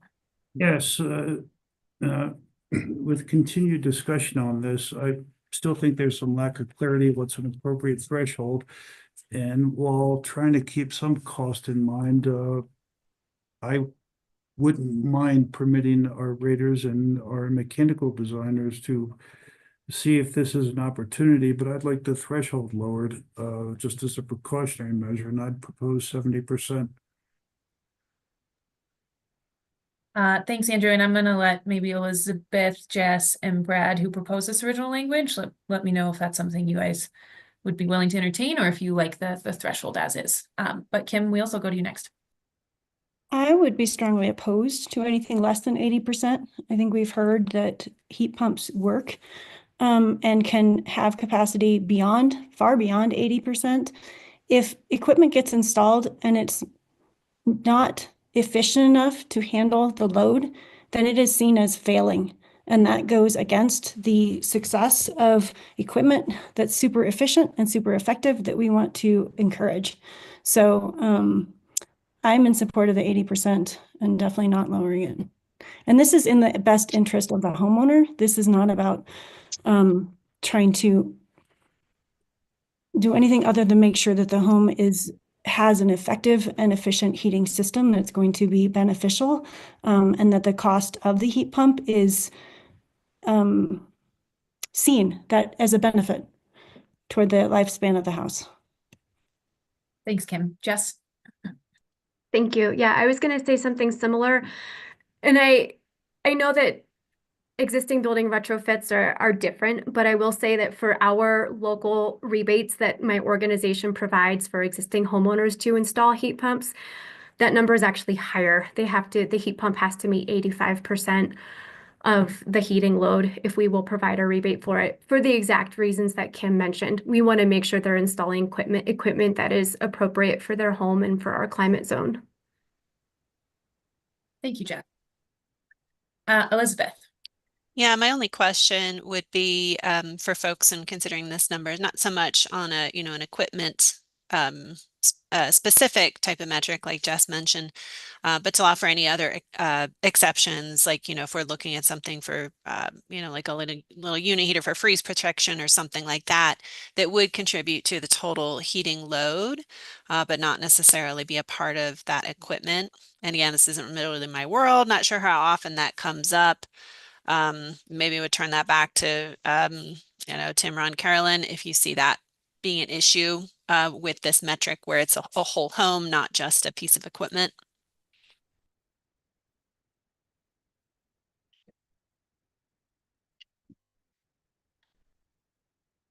I guess I want to make sure I'm understanding your question. You're saying, what about the efficiency of a unit that's not part of the central system, that's just doing? Yeah, like maybe you have a little supplementary something.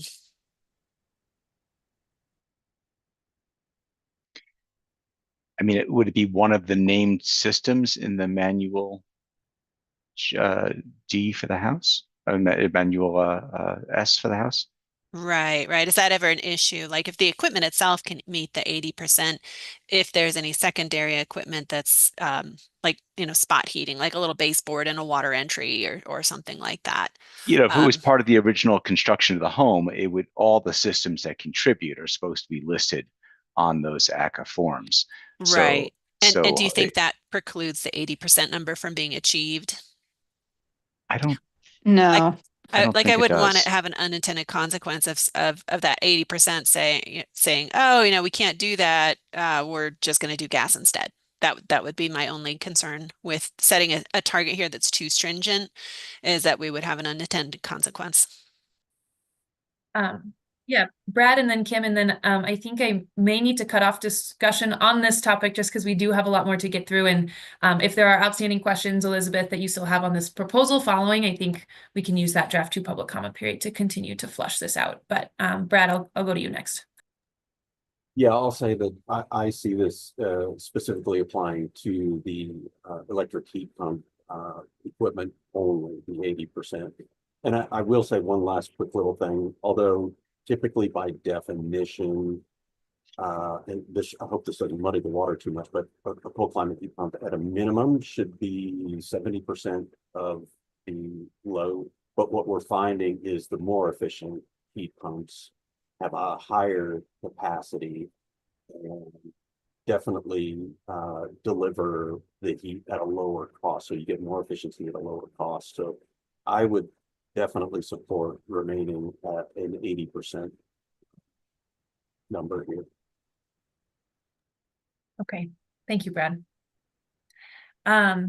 With that, if everyone is okay with it, I think I would like to move us to the straw poll. Again, this is not the final vote on this code language, and there is opportunity to adjust as needed in draft number 3. So does the board want to adopt the changes in section R406.5.1 as proposed by Elizabeth, Brad, and Jess? Option A is yes, option B is no, option C is abstain. Board members in support of option A, please raise your hand.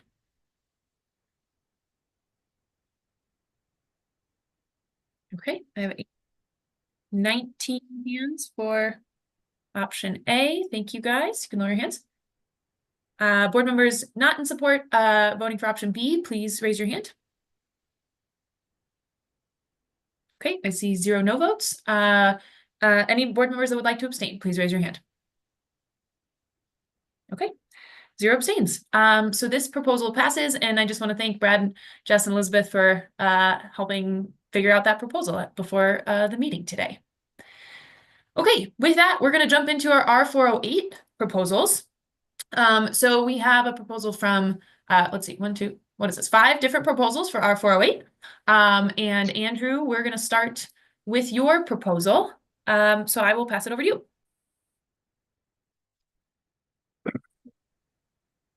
Thank you. The board seems to have had many discussions around how much more percentage or how many points, and my rationale was more to be more reasonable, that the incremental additional points should be consistent with even the prior discussion, that if I have to go spend as much as $4,000 more, or even potentially more, to get the 5 points, I don't know if I should be burdened to have to do more than 5 points for the larger home. So the reduction seemed to be a reasonable request, hence my proposal. Thank you, Andrew. And in case folks are having trouble spotting it, it's this change right here from 20 credits to 15 credits. Okay, I welcome any board comments, questions, discussion.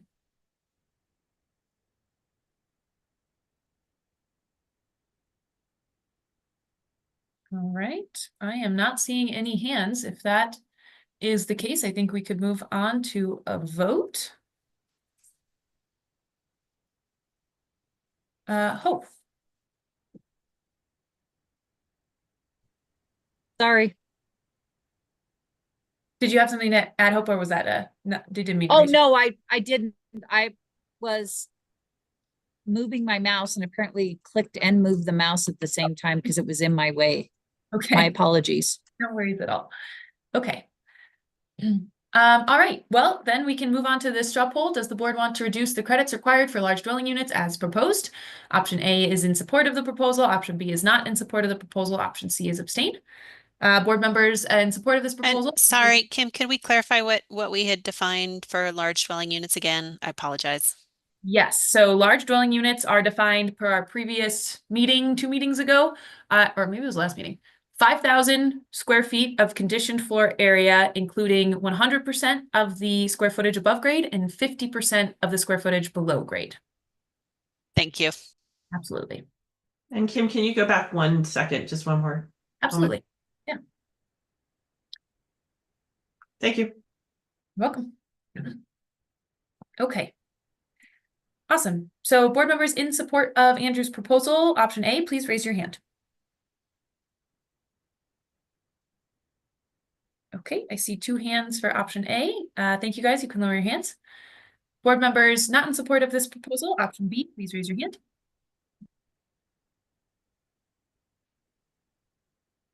Okay, I have 17 hands for option B. Thank you, guys. You can lower your hands. And then any board members that would like to abstain, please raise your hand. Kim, were you a vote no or a vote abstain? Okay, that's what I thought. I think you were a no. So that's 2 abstentions. Thank you, guys. You can lower your hands. So this proposal does not pass. But thank you, Andrew. And we will move on, Adam and Will, to you all's proposal. And I'll just jump ahead to the code language here. Oh, sorry, I was already unmuted and I muted myself. So I think this was raised in public comments, both written and verbal, that were provided, that essentially there is an electric preferred element to every pathway in the code, both commercial and residential, except the prescriptive pathway of the residential code. I think that may have just been an oversight and gotten caught up in the discussions around home size. So we just wanted to offer that if we're going to have electric preferred in the simulated performance and in the ERI path of the residential code, then we should also have electric preferred in the prescriptive path. And so the proposal here is to basically add in a reduction in the number of credits that a building that is all electric space and water heating would have to achieve. So basically, a small home would be reduced from 10 credits to 5 if it meets that all electric space and water heating. It would be reduced in a large home from 20 to 15. Again, if you meet those same criteria. And also, since the board approved Elizabeth's previous table version of this paragraph, I would also be amenable to agreeing to convert this into a tableized version. But that's essentially the proposal. So it's a similar approach to what you're doing with ERI is you're allowing a less restrictive ERI target. Here, you would be allowing fewer credits to be achieved. Thank you, Adam. I'll open the floor for board discussion, questions, Carolyn, and then we'll go Elizabeth. Yeah, Adam, can you talk a little bit about how you arrived at the exact credit amounts? Yeah. So I'll be honest, I think five credit reduction was it seemed reasonable. I wouldn't say that there's like math behind where we came at those credit reductions. I think the other thing we had contemplated was like trying to increase the number of credits for mixed field buildings, but we're limited in the appendices that we have for how many we can go for a large home. And so we can't increase it beyond the 20 because that's how many were provided in Appendix RG, and then that's the maximum number of credits that are available through an appendix pathway.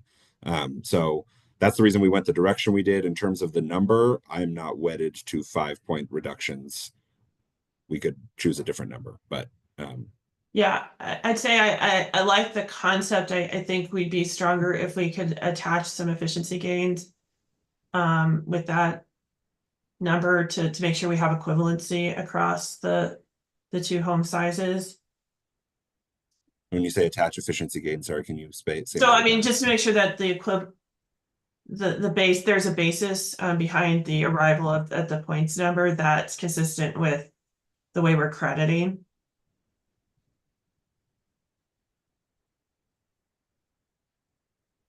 So that we have some math to support the numbers. I just think that makes it a strong. Yeah, I think on the commercial side, we have much clearer math for that because commercial had a specific, like the proposal from that was originally submitted had like kind of an energy savings per point attached to it. I can go double check to see if that kind of rationale was provided for the residential side as well. I have not seen one, but I can go verify that. Yeah, that would be great. So I mean, I think I'm fine, subject to check on whether the 5 points is the right number across both. But I think the concept I would support. And I would also offer too, if the board does want to approve the proposal in concept, we could approve it with these numbers. And again, we could do that.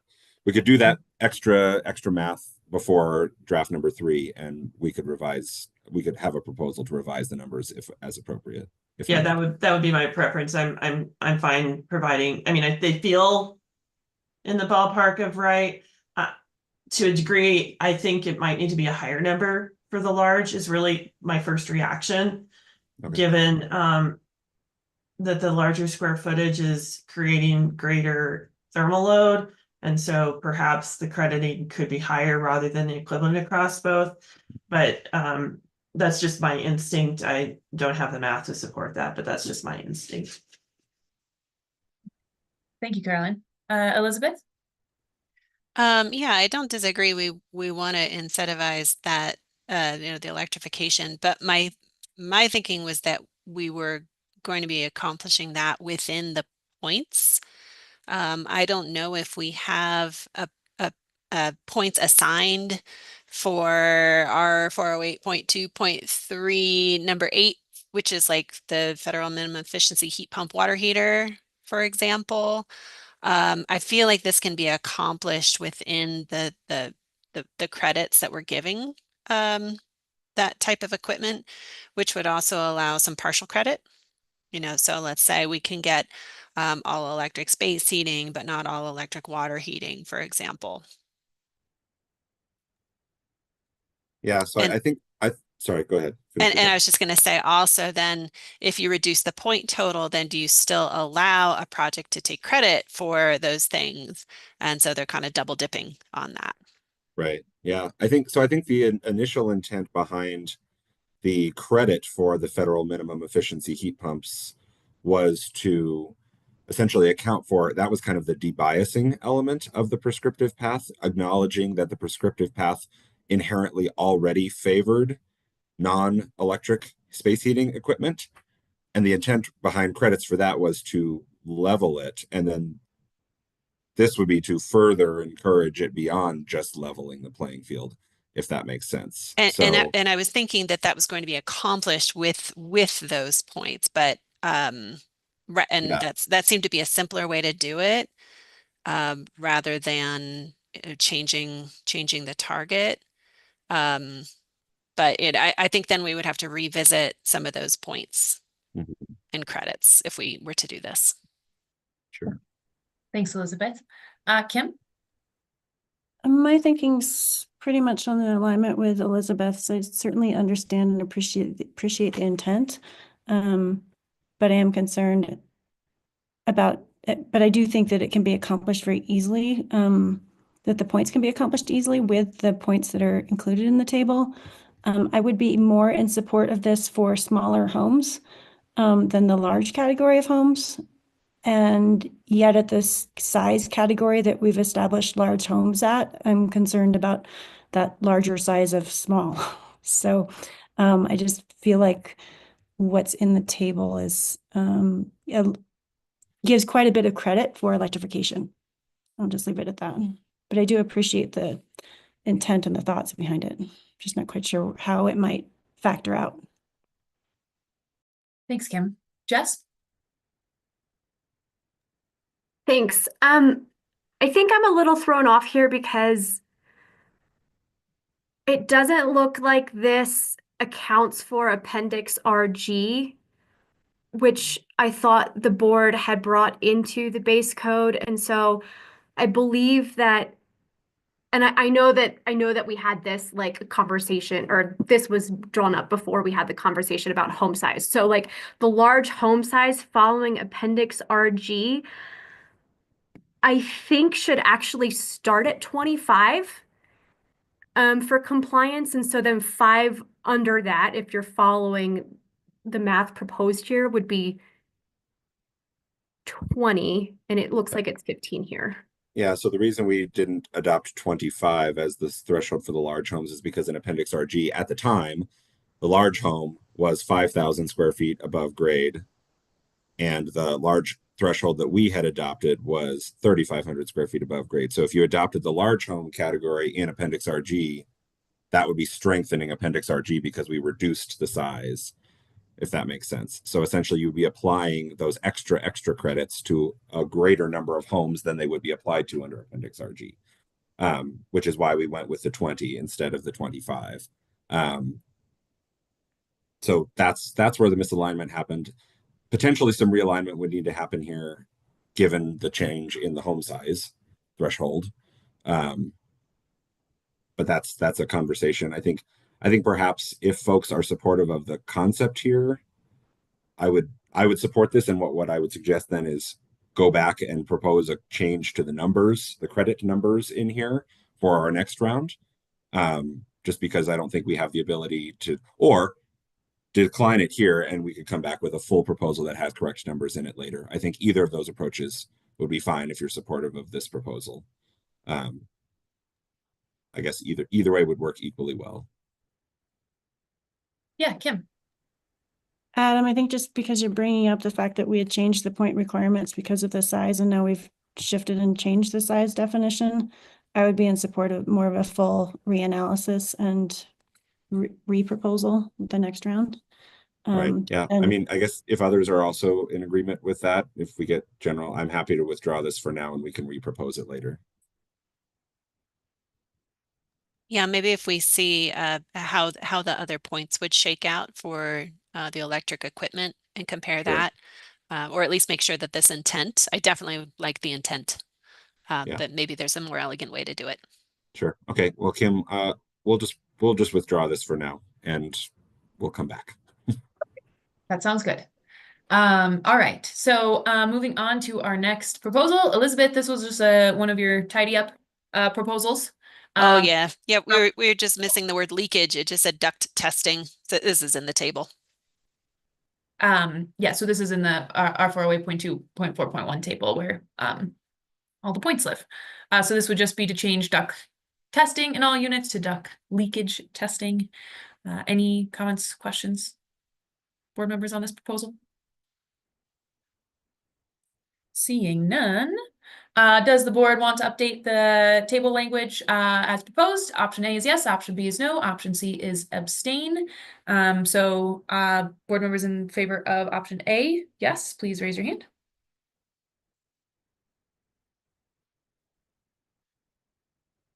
All right, I got 21 hands yes on that. Thank you. And just for the sake of triple checking, any board members voting no on this proposal, please raise your hand. All right, any board members abstaining? Please raise your hand.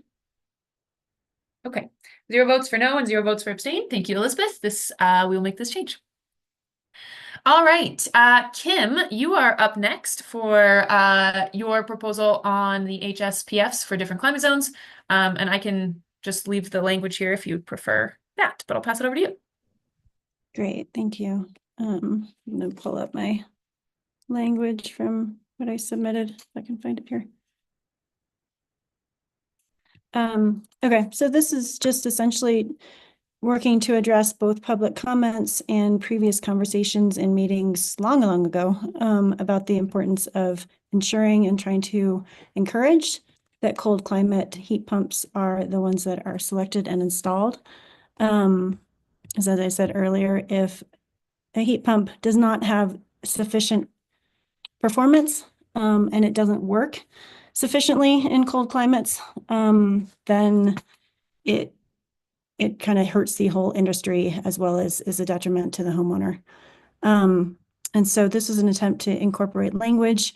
I think part of it was also that in the table of 408.2, trying to identify the distinction between heat pumps that work at lower elevations in Colorado versus the colder climates of climate zones 6 and 7.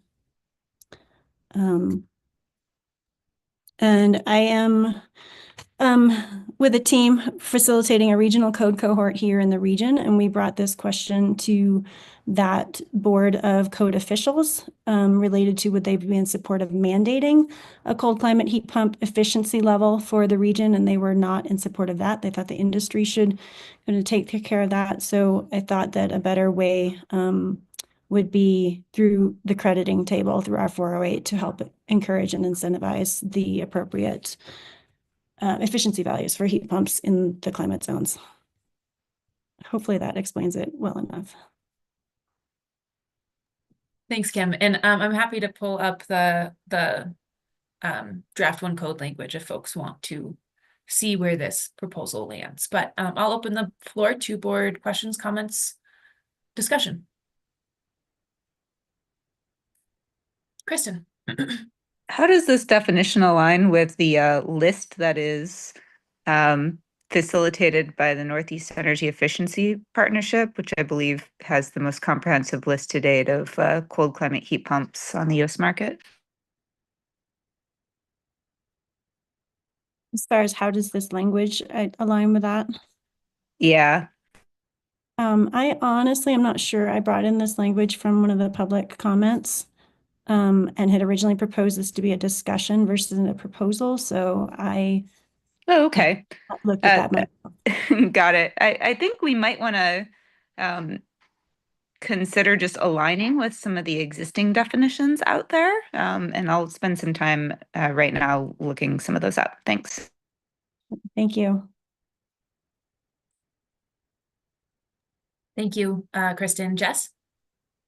For what it's worth, this definition does align with Xcel Energy's requirements for cold climate heat pump rebates. That's good. Thanks, Jess. Thanks, Jess. While Kristen's looking that up, any other comments or questions or thoughts from the board here? Yeah, go for it, Ron. I'm just wondering if we want to table it for a few minutes and give a moment to look that up. I think that sounds great. Kim, are you okay if we table this till Kristen has that chance to do the research? Yeah, if she wants to do further, that's great. Yeah, I did put the question out there to some of my colleagues in the industry and had not heard anything back, so. Okay. Carolyn? Yeah, I like this in concept. I think we need to make sure. I think there's probably some backup analysis that also needs to be done, in addition to aligning with the, what people are using as cold climate, but to make sure that we're staying consistent with the EPCA exceptions or preemption standards. And so I'm wondering if, before final adoption, we could have our support team just double check this, since there are some very specific directions in EPCA as to how you can award points for higher efficiency appliances. And I just want to make sure we do our homework on this particular one. Thanks, Carolyn. I may have a follow-up question for you, and we could take that offline, but Ron, I'll go to you next. I was just going to say that I think that the whole code will have to go through a review to just make sure we're not doing anything that's at odds with any legislation, whether it's federal or otherwise. So I think to Carolyn's points, I think that's sort of a universal statement across the whole code. By the time before we publish it, we have to make sure that what we're doing complies with both state, local, and federal statutes. Thanks, Ron.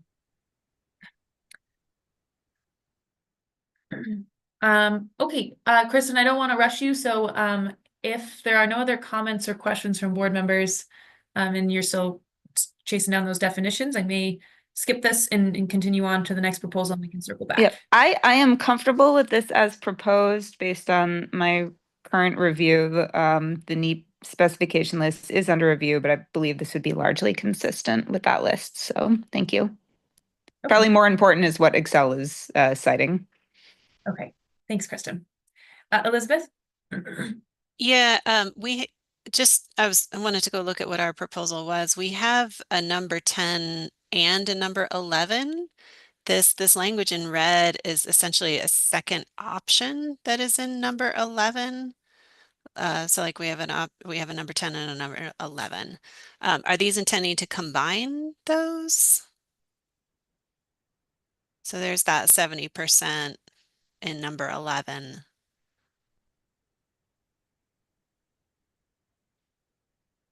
And I guess, would we be getting rid of one of these? I'm unclear about what's happening with these two. Yeah, good question. When I look at number 11, those efficiency values are not high enough for climate zone 6 and 7, although they may meet requirements for a climate zone 5, but they don't comply with what a cold climate heat pump needs for the greater or the climate zone 6 and 7. So I'm not sure how the code kind of was intended to be written with the numbers 10 and 11 and whether those combine and how that works. But that was partly what flagged my attention here. And I wanted to make sure that we weren't going to be providing credits for heat pumps that weren't going to be effective in the higher climate zones. Okay, this might go back to then Adam's question or Adam's original proposal about the electrification. If maybe we can review number 10 and 11 in combination with those. Right now we have all of the points for number 10 as TBD as written. And then we had obviously a higher point value for number 11. Anyway, maybe if we can incorporate that into that discussion, I think that's kind of a big overreaching thing. I wouldn't essentially, again, I want to avoid the unintended consequence if someone can't meet these amended values, that then they punt and go to gas or something like that, and essentially don't try. And by not being able to meet the intended values, which can you explain that further, Elizabeth, so I understand your concern better? Yeah, just like I'm thinking of multifamily. A VTAC, for example, is or a PTAC, affordable housing. That we would be precluding the use of a lot of let's call them lesser heat pumps if we set the bar too high. I kind of like having 2 bars, you know, if even if there's an entry point for heat pumps in number 10, and then having a second bar that is higher, and that would reflect basically what we're doing with all of the other gas equipment options. I guess my concern is that if the heat pump is installed, regardless of what type of home it's installed in, if it doesn't meet what it needs to for the cold climate and doesn't work effectively, then the homeowner is paying a lot more for heat if the electric resistance heating or supplemental heating kicks in as a backup instead of the heat pump itself being operational at those temperatures. I think that is a board question. Again, kind of goes back to Adam's proposal. That proposal was only whether or not you have gas. So, we would allow essentially 5 points for that entry point for even a federal base efficiency PTAC. And there is equipment out there that is allowable. It meets federal minimum standards, but doesn't necessarily meet this requirement. So I think we would just need to consider that.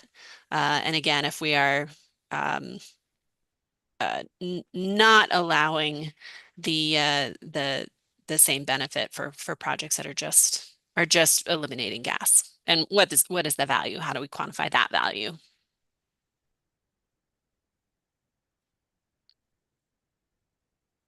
Anyway, it sounds like there's more research going. Maybe we could have those conversations all together, because it does seem like they're all connected.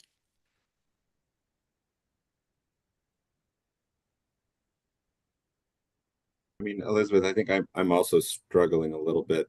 Kim, the look on your face makes it seem like you're struggling a little bit with this too, because I think what the concern is that, so under the original published code, there was only one option for a heat pump only, or heat pump with basically an all electric heating system extra credit in climate zones 4 through 7. And that credit inherently had the requirement for meeting the minimum capacity ratio. And so I think what Kim, I don't want to put words in your mouth, but I think what you're saying is if we're going to have any credits that essentially say the heat pump is the primary source of heating and your only backup might be electric resistance, we want to make sure that those heat pumps are providing at least 70% of the load, right? And I'm not sure that the efficiency numbers, I guess I'm not necessarily entirely seeing the relationship that you're trying to make between the fact that we're talking about federal minimum efficiency equipment in number 10 versus perhaps higher efficiency equipment in number 11. I'm not sure I'm seeing the disconnect between why the capacity ratio requirement would be an issue. Only because I think there'll be some heat pumps that don't meet that. And whether the board wants to have that entry point or not, I'm not necessarily voicing my opinion there. I was just pointing out that we had a 10 and 11 and they were different. Yeah, but I thought that was intentional. Maybe not. Yeah, but I also don't know that the board was ever, and again, I don't want to speak for anybody, but I don't know that the intent was ever that you would be giving any credit for a piece of equipment that couldn't meet that level of capacity ratio, right? Like I think what Kim, if I'm understanding what you're saying we don't want to give any credit to anybody if you're putting in a heat pump that only meets 40% of the capacity, right? At the design loads or at that 5 degree or whatever the temperature is, -5, whatever it is. Yeah, the 5 degree. Yeah. I think that's what your proposal was though, Adam, like, because you would be, when we said if a project just doesn't use gas, you would be giving them credit for that. Regardless of what the heat pump efficiency was. Well, right, regardless of what the heat pump efficiency is, but I don't think that necessarily is only dependent on. I think we wanted to also allow credit for lower efficiency heat pumps, but that's somewhat distinct from the capacity ratio issue, is it not? Like the efficiency rating of. Oh, you're right. I'm misspeaking. I should say the cold climate performance. But that, say number 10 was sort of the entry point, whether or not it's the best cold climate or not. Right. I don't think the intent was to align with your proposal.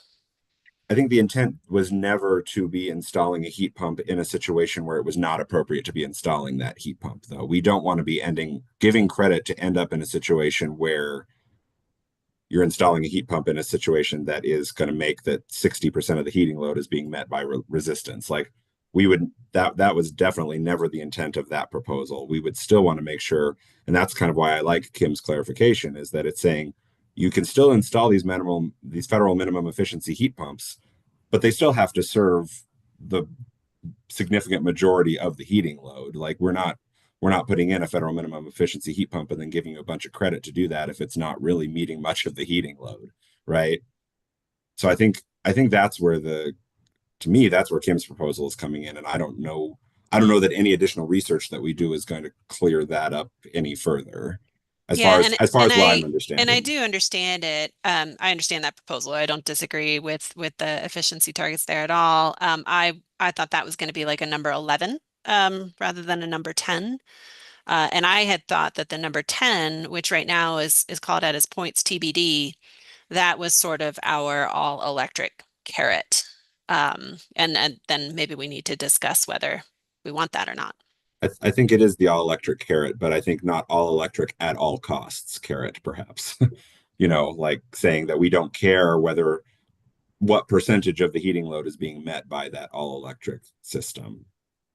If I can just chime in, what caught my attention, it's in numbers 9, specifically listed here in numbers 9 and 11, but then 10 is also covering heat pumps. So it's helpful to have this language of 9, 10, and 11 all called up.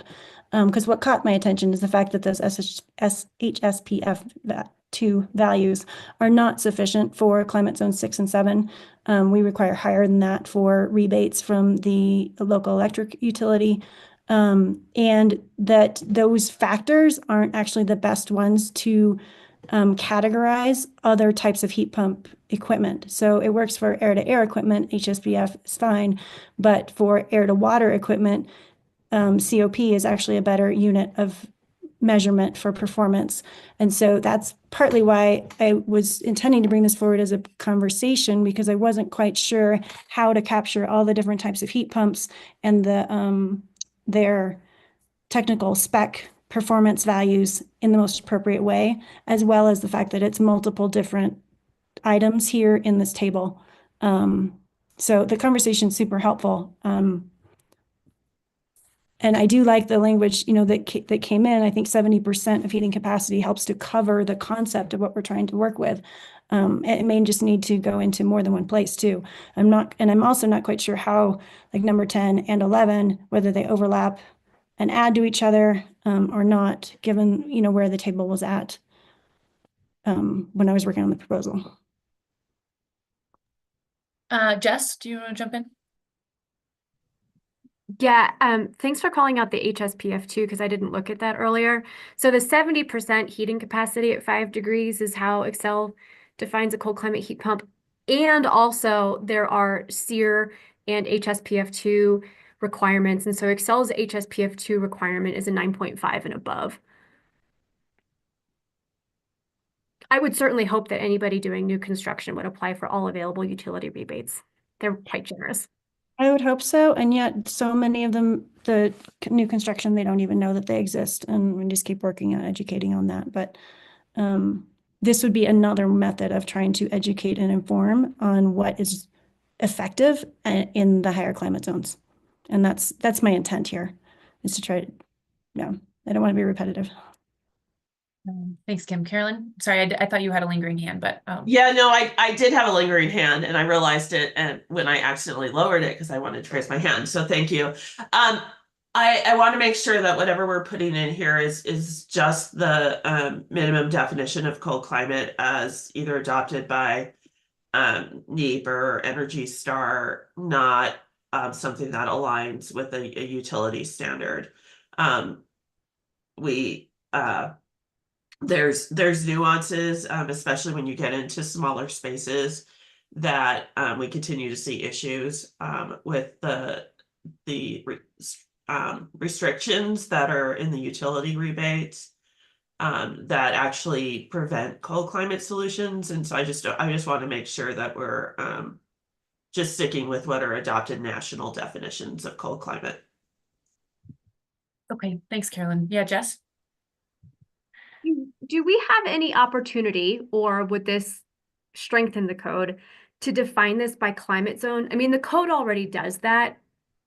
Can we say, you know, this requirement applies to whatever? I'm not quite sure, just looking at this and then looking in the code book, how that would shake out.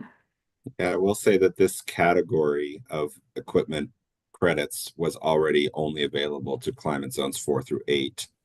And then the code, of course, then bases the number of points that you achieve by climate zone within that. So I don't know if there's a way to subdivide that further.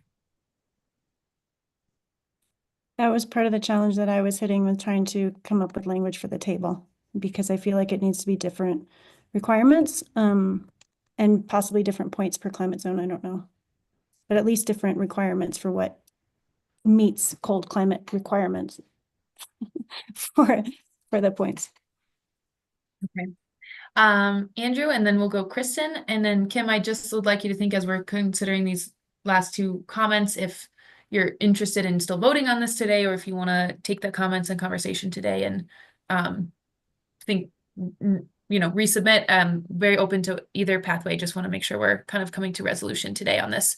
So Andrew, and then I'll go Kristen for comments. Yes, thank you, Kim. I at least wanted to state I agree with Carolyn that really need as best as possible to stick with a consistent national standard for selection of equipment. Okay, thank you, Andrew. Kristen? And very quickly, there is a published list that, if we wanted to make it convenient for builders to just say, is it on or off the list? We could refer to that. That is the NEEP list of cold climate heat pumps. And the only issue is that I think it's a proprietary list. So you have to pay a nominal fee to access it unless you're an Energy Code Board member. So if there is a published list that anyone knows of that Excel has of products that qualify for the rebates in Colorado, my vote would be to align with that. And if this is the definition that they use, then I'm fine with it. Thanks. Thanks, Kristen. So Kim, just on that point, you can look up any equipment under NEEP, so you can check and see. Oh, great! They made it available. And my only nuance is it's when you start to get into like EARs and SEERs and all of those other additional requirements where you start to run into issues. And so my recommendation is to adopt.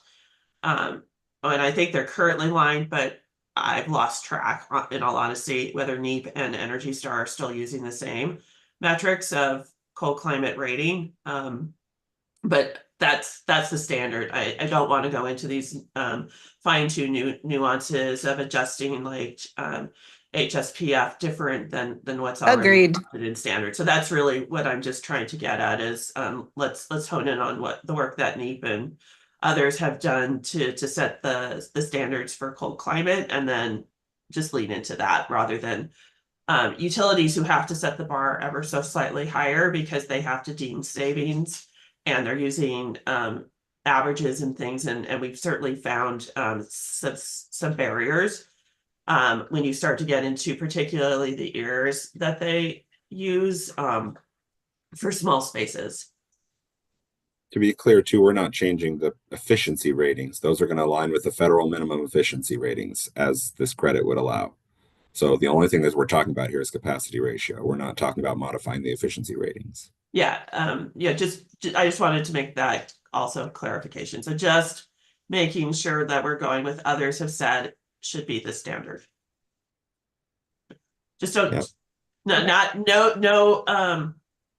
nothing against the utility. I just think it's important to understand the construct. We're already requiring this equipment to be more efficient than code minimum. We're just trying to layer in a cold climate requirement here to allow for the credit. Which I think we, need to think about. I think Tim said earlier, you can accomplish a lot even with a non-cold climate system.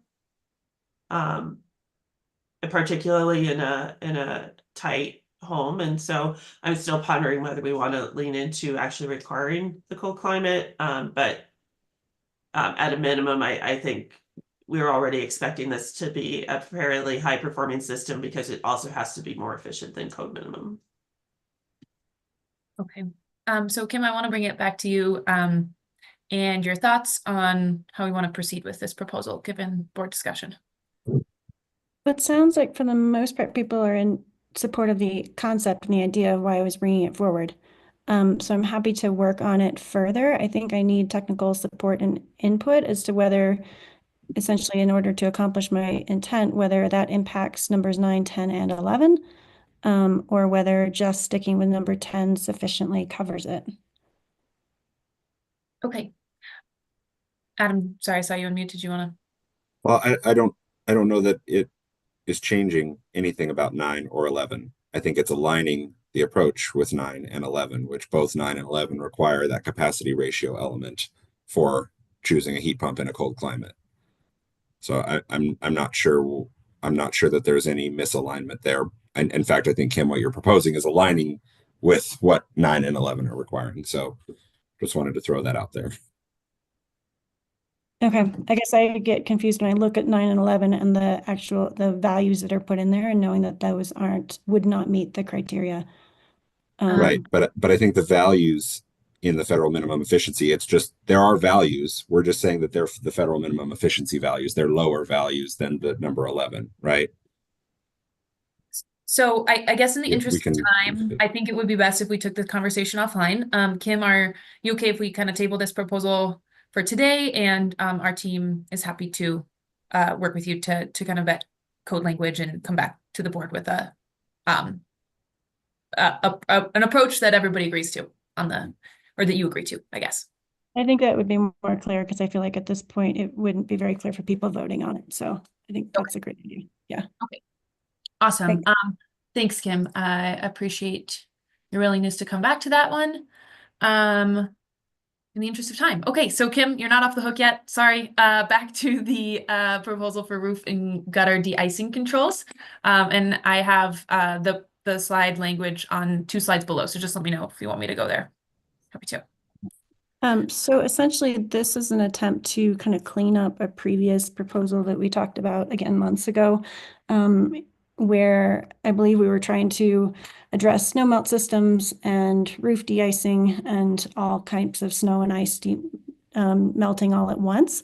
Part of it being the concern that if sufficient controls are not always installed for operation of these systems, and frequently they are on 100% of the year if they don't have some sort of controls. As I came to understand that, essentially we're trying to, again, incentivize through credits. It's not, the code already has requirement language for controls, and it splits the different systems out in this way of snow mountain ice system as one type, roof and gutter de-icing as another, and then freeze protection system as another. And it's got controls specifically described for those. I am proposing to shift the credit toward being beyond what is required in those sections of the code, and to focus primarily on roof and gutter de-icing as being one of the biggest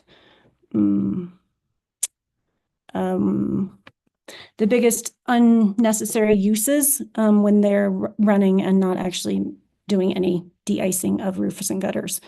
There are smart control systems out there that work beyond what both a timer and a moisture sensor can do. And so that's where this language comes from, is to work to incentivize a smart control type of system for roof and gutter de-icing. I think I'll leave the explanation at that, but I'm happy to answer questions and say more if needed. Thank you, Kim. So I'll open the floor, and Zach, I see your hand up. We'll go to you first.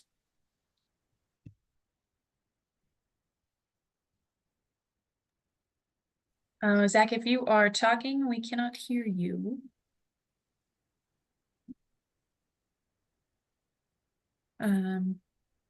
Okay, Zach, your hand is up, so if you have anything you'd like to add, please unmute and share. Otherwise, I'll welcome any other hands, board comments, questions, discussion on this proposal.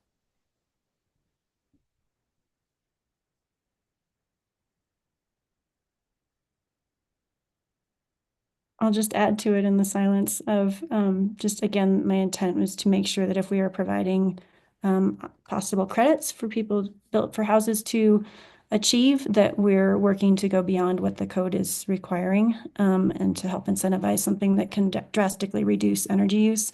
These systems, these smart systems are proven to reduce energy use of these systems by over 90% when they're installed, so. Thanks, Kim. Yeah, Carolyn. And I'm sorry, Kim, did you say if there's any examples of this in code somewhere that somebody else has applied? I'm sorry, can you rephrase your I question? mean, has anybody adopted these types of this description and credit system that you crafted this language from, or You mean like in another code someplace? yeah. No, not that I'm aware of. Okay.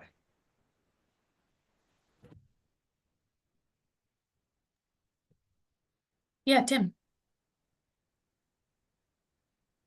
Thank you. Is it your intent then that this type of system would only be for a hardwired system and not a plug-in, since a lot of times people are doing after the market installations? I mean, I'm just asking a question from an enforceability standpoint when we are reviewing plans and permits. I think that they would only be able to obtain or be credited for the smart controlled system if it was installed at the time of CO. So if it's an aftermarket plug-in, that's not something that you can inspect, then no, they wouldn't be able to get the credit even if they did install the smart control system. And I might suggest then looking at adding some language to clarify that it's got to be a hardwired system. If that, I mean, I agree on what your intent would be then, but that would help enforceability. Thanks. Okay. Thanks, Tim.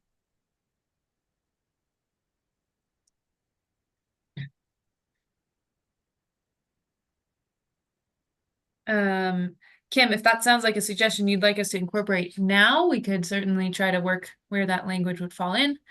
Yeah, I was just looking at that, like, could it be shall be provided for all hardwired roof gutter de-icing systems? If you just put hardwired before that. Tim, thoughts? Yeah, I think that'd be a good start. We could kind of revisit, double check language, but that way we could at least get it in to the draft for review. But I think that might capture it. Thanks. Thanks, Tim. Okay, and Hope confirmed that's a good spot to add that in. Thanks, Hope. All right, well, I'm not seeing any other hands. So if no other board members have things to add, I think we can move to our straw poll. So I'll give, 10 seconds. Raise your hand if you've got anything to add. Zach, if you Kim, can you go back to the last slide real quick? Just all I would say is maybe if we could somehow the prohibited language, the way that that's phrased is not normal for code. So I don't know if the board is fine with us just figuring that out, but I'm hesitant to leave that in there as it's phrased, just because I don't think we generally have something like that in code. I wonder if it's necessary, because I mean, I feel like above you're describing what you want, so I don't think if it's not one of those things, then I don't think you necessarily need to call out that something that's not one of those things would not get credit. Agreed. So I think you maybe just delete it, but Yep, I agree with that. Awesome. Okay. Thank you. Yeah. All right. Cool. So let's move to our straw poll. Zach, I'm gonna just lower your hand if that's okay, because I don't want it to play into the vote. And I apologize if you were trying to unmute and you wanted to say something, please let us know in the chat. Board members that are in favor of Kim's proposal will vote option A, yes. Board members opposed to Kim's proposal will vote option B, no. And board members that would like to abstain will vote option C. So board members in support option A, please raise your hand.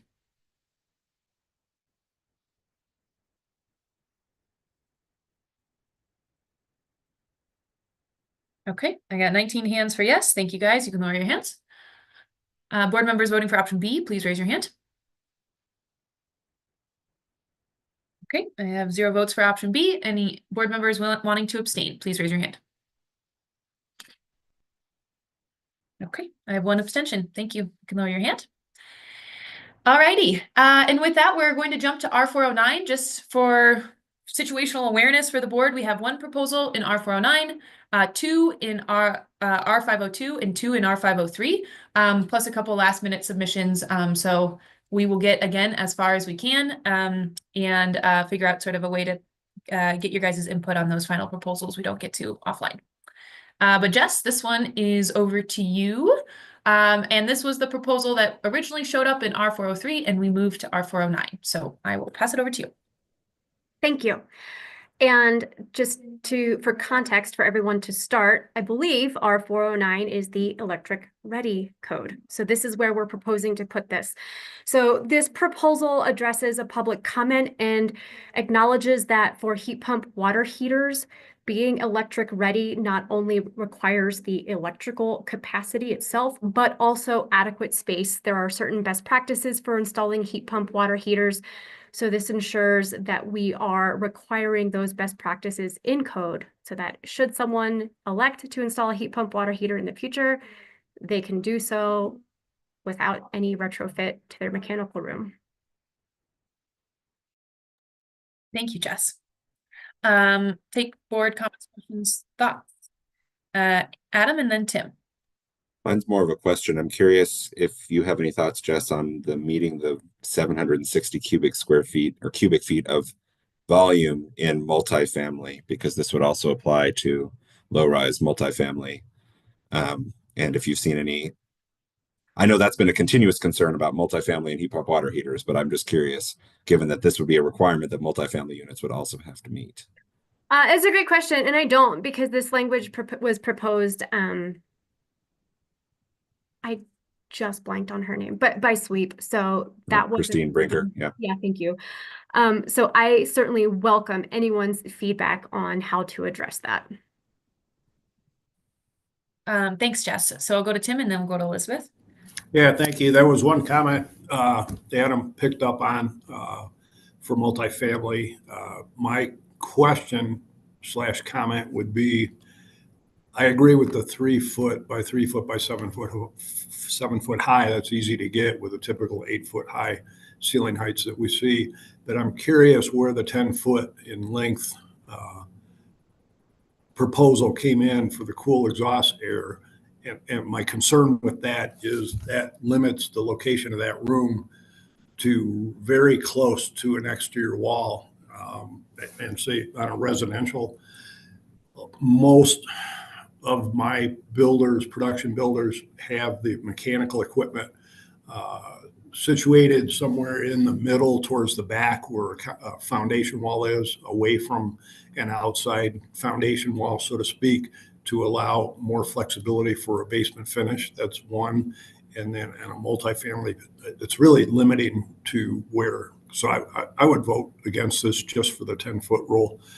And then the third comment I have, when you're referencing in number 3, you're referencing the IRC, and in multifamily 3-story or less, that would need to be referencing the International Mechanical Code too. Thanks.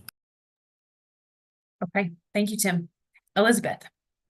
Yeah, so Denver's energy code has some similar language to this. The minimum volume of 760 cubic feet, that's the volume of air that the heat pump needs to pull from in order to work. People accomplish that by putting a louvered door instead of a solid door on their heat pump water heater closet. However, we did discuss this when in the first round of the electric ready, solar ready code. I don't think it's fair to the community to implement this right now because this would require complete redesign of every multifamily project that's using any other non-heat pump water heater. We discussed it back then. We decided not to do it. And I don't think we should change that now. It would have a major harm to the design community.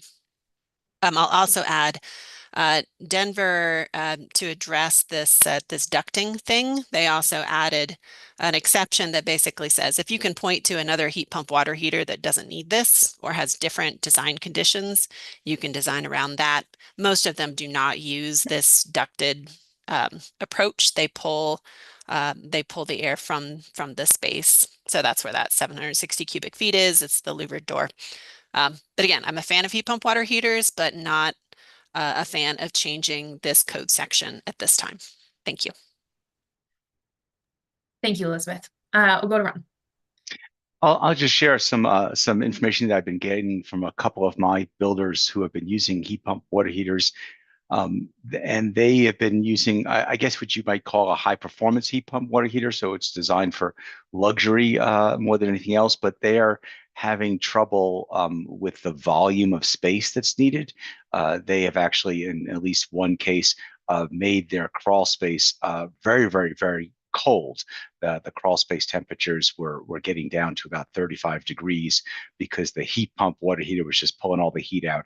They had more than 760 cubic feet down there, and it was not sufficient for that device. So I don't want anyone to read this and come away thinking that that's always going to be a sufficient volume. I think you're going to end up having to look at the specifics of the device that you're installing to make sure you have enough space for it. Thank you, Ron. Jess, I'll go back to you.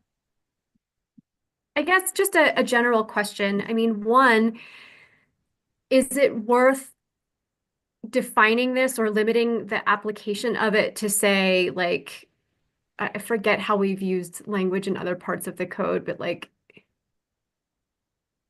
kind of limiting it to single family and or townhomes? Like, is that a reasonable approach? Is this something that needs to be addressed? The intention for this is to make sure that, as I mentioned before, if we are electric ready in a single family application, do we have enough space, in fact, for a future heat pump water heater? I should space, volume, whatever.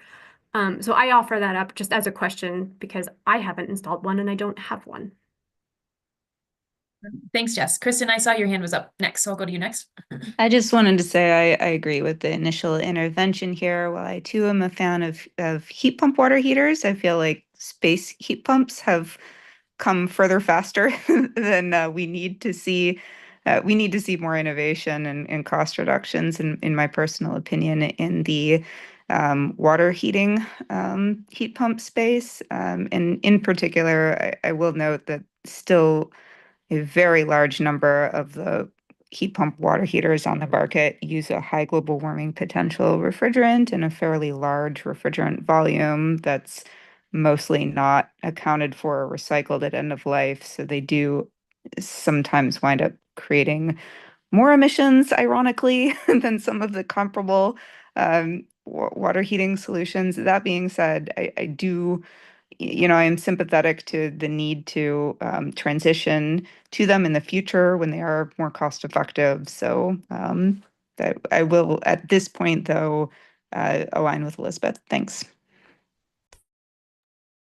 Thanks, Kristen. Tim? Yeah, the comment of restricting or limiting, I guess would be a better term, to single family. I'm still against that concept because of the issue of the flexibility in terms of, especially on basement finishes, or we've got townhomes right now that are 3-story slab on grade. And the mechanical room, when you walk in the front door, these little main floor footprints, you get 2-car garage on the back, walk in the front door and you got a set of stairs that goes up and you have a little open room, sometimes a bathroom, even sometimes we've got a little bedroom. And then that mechanical room is right in a room between that and the house garage wall. And the 10-foot rule is just going to blow up, in my opinion, not the right term. It's going to mess up a lot of the floor plans that the production builders, and I'm not, these are production builders that build in a lot of communities in the Front Range. So the 10-foot thing is really the big issue for me. Okay, thank you, Tim. Carolyn. Is there a compromise that requires them to identify the dimensions of the space for the water heater so that it can be reviewed, as opposed to prescribing the exact dimensions? At least calling out on drawings the presumed space for which the replacement water heater would go. At least requires some thought, because I was convinced on the side of not doing it until Tim just said the reason, which is that they don't accommodate it now, and so they're like, he cited the barrier that I think this feedback was intended to get through is, they aren't allowing sufficient space for these in the designs, but at the same time, I appreciate the concerns about being too prescriptive because technology is changing, and to the earlier point, implying that it's this size, like it may not be enough. So I think that those downsides are important, but I'd certainly like to see some deliberate thought put into the appropriate placement of the future water heater.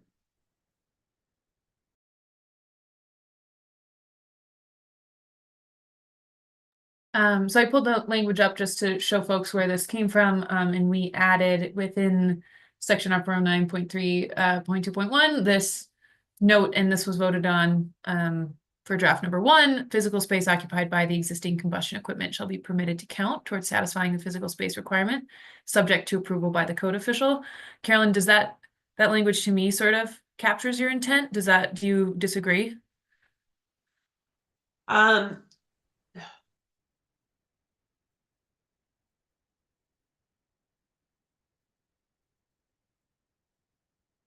I'm just wondering if it's strong enough, given this conversation, that's all. I can go either way. Like I said, I was in the camp of let's not be prescriptive, but then I also, I think we had the illustration of why it's a concern not to make sure that there's minimum dimensions, so. Okay. Thank you. Well, I'll go Adam and then Tim, and then Jess, I'll circle back to you and check in on how you're feeling with this proposal. But Adam, go first. All I was going to say is that this number 3, which is the black text at the top here, already says that physical space is required. So I don't know, Carolyn, that already says you must account for it in the drawings and design. You must tell them where the physical space is and that the current equipment can count towards the physical space. Unless you put in very prescriptive dimensions beyond that, I don't know how much clearer you can be in terms of directing them what to provide.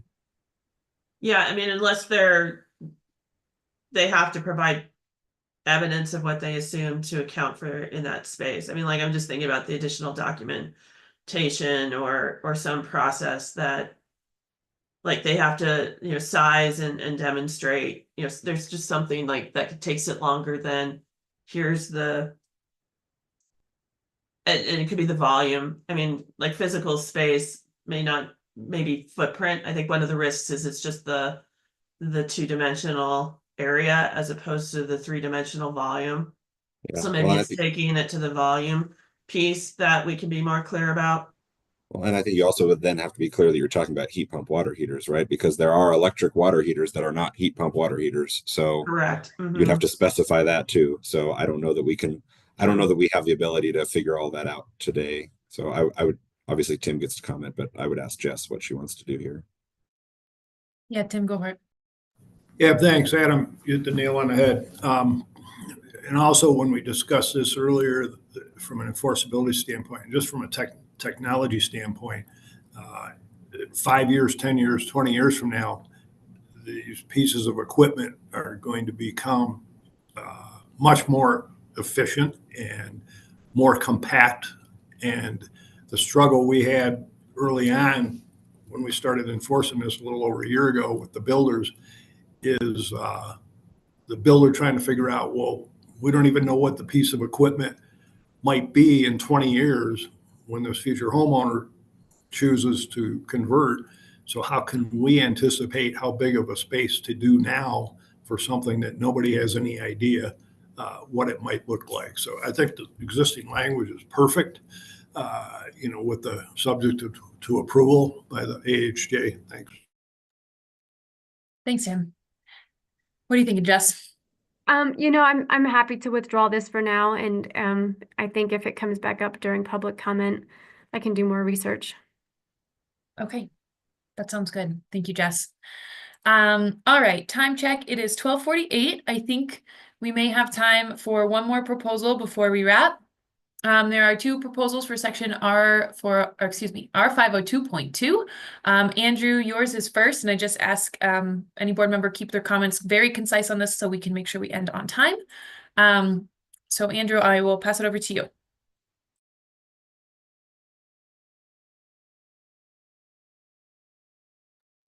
Andrew, if you're speaking, you are still muted.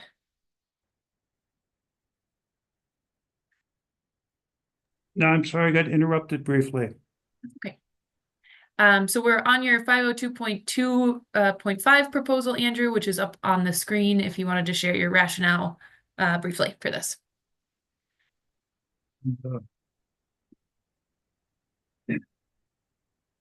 Additions and their place and role is, I anticipate, and I don't live in that world, but there's builders that live in that world.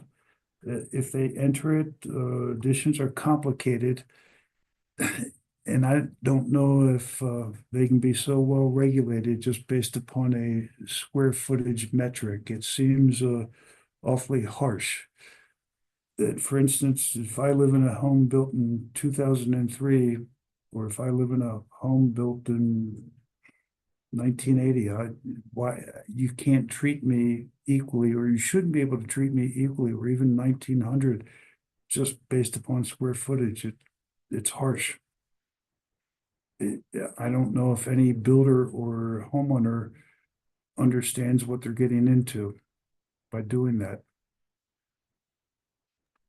And that's my basis. Okay. Thanks, Andrew. Welcome board comments, discussion, questions for Andrew. Go for it, Jess.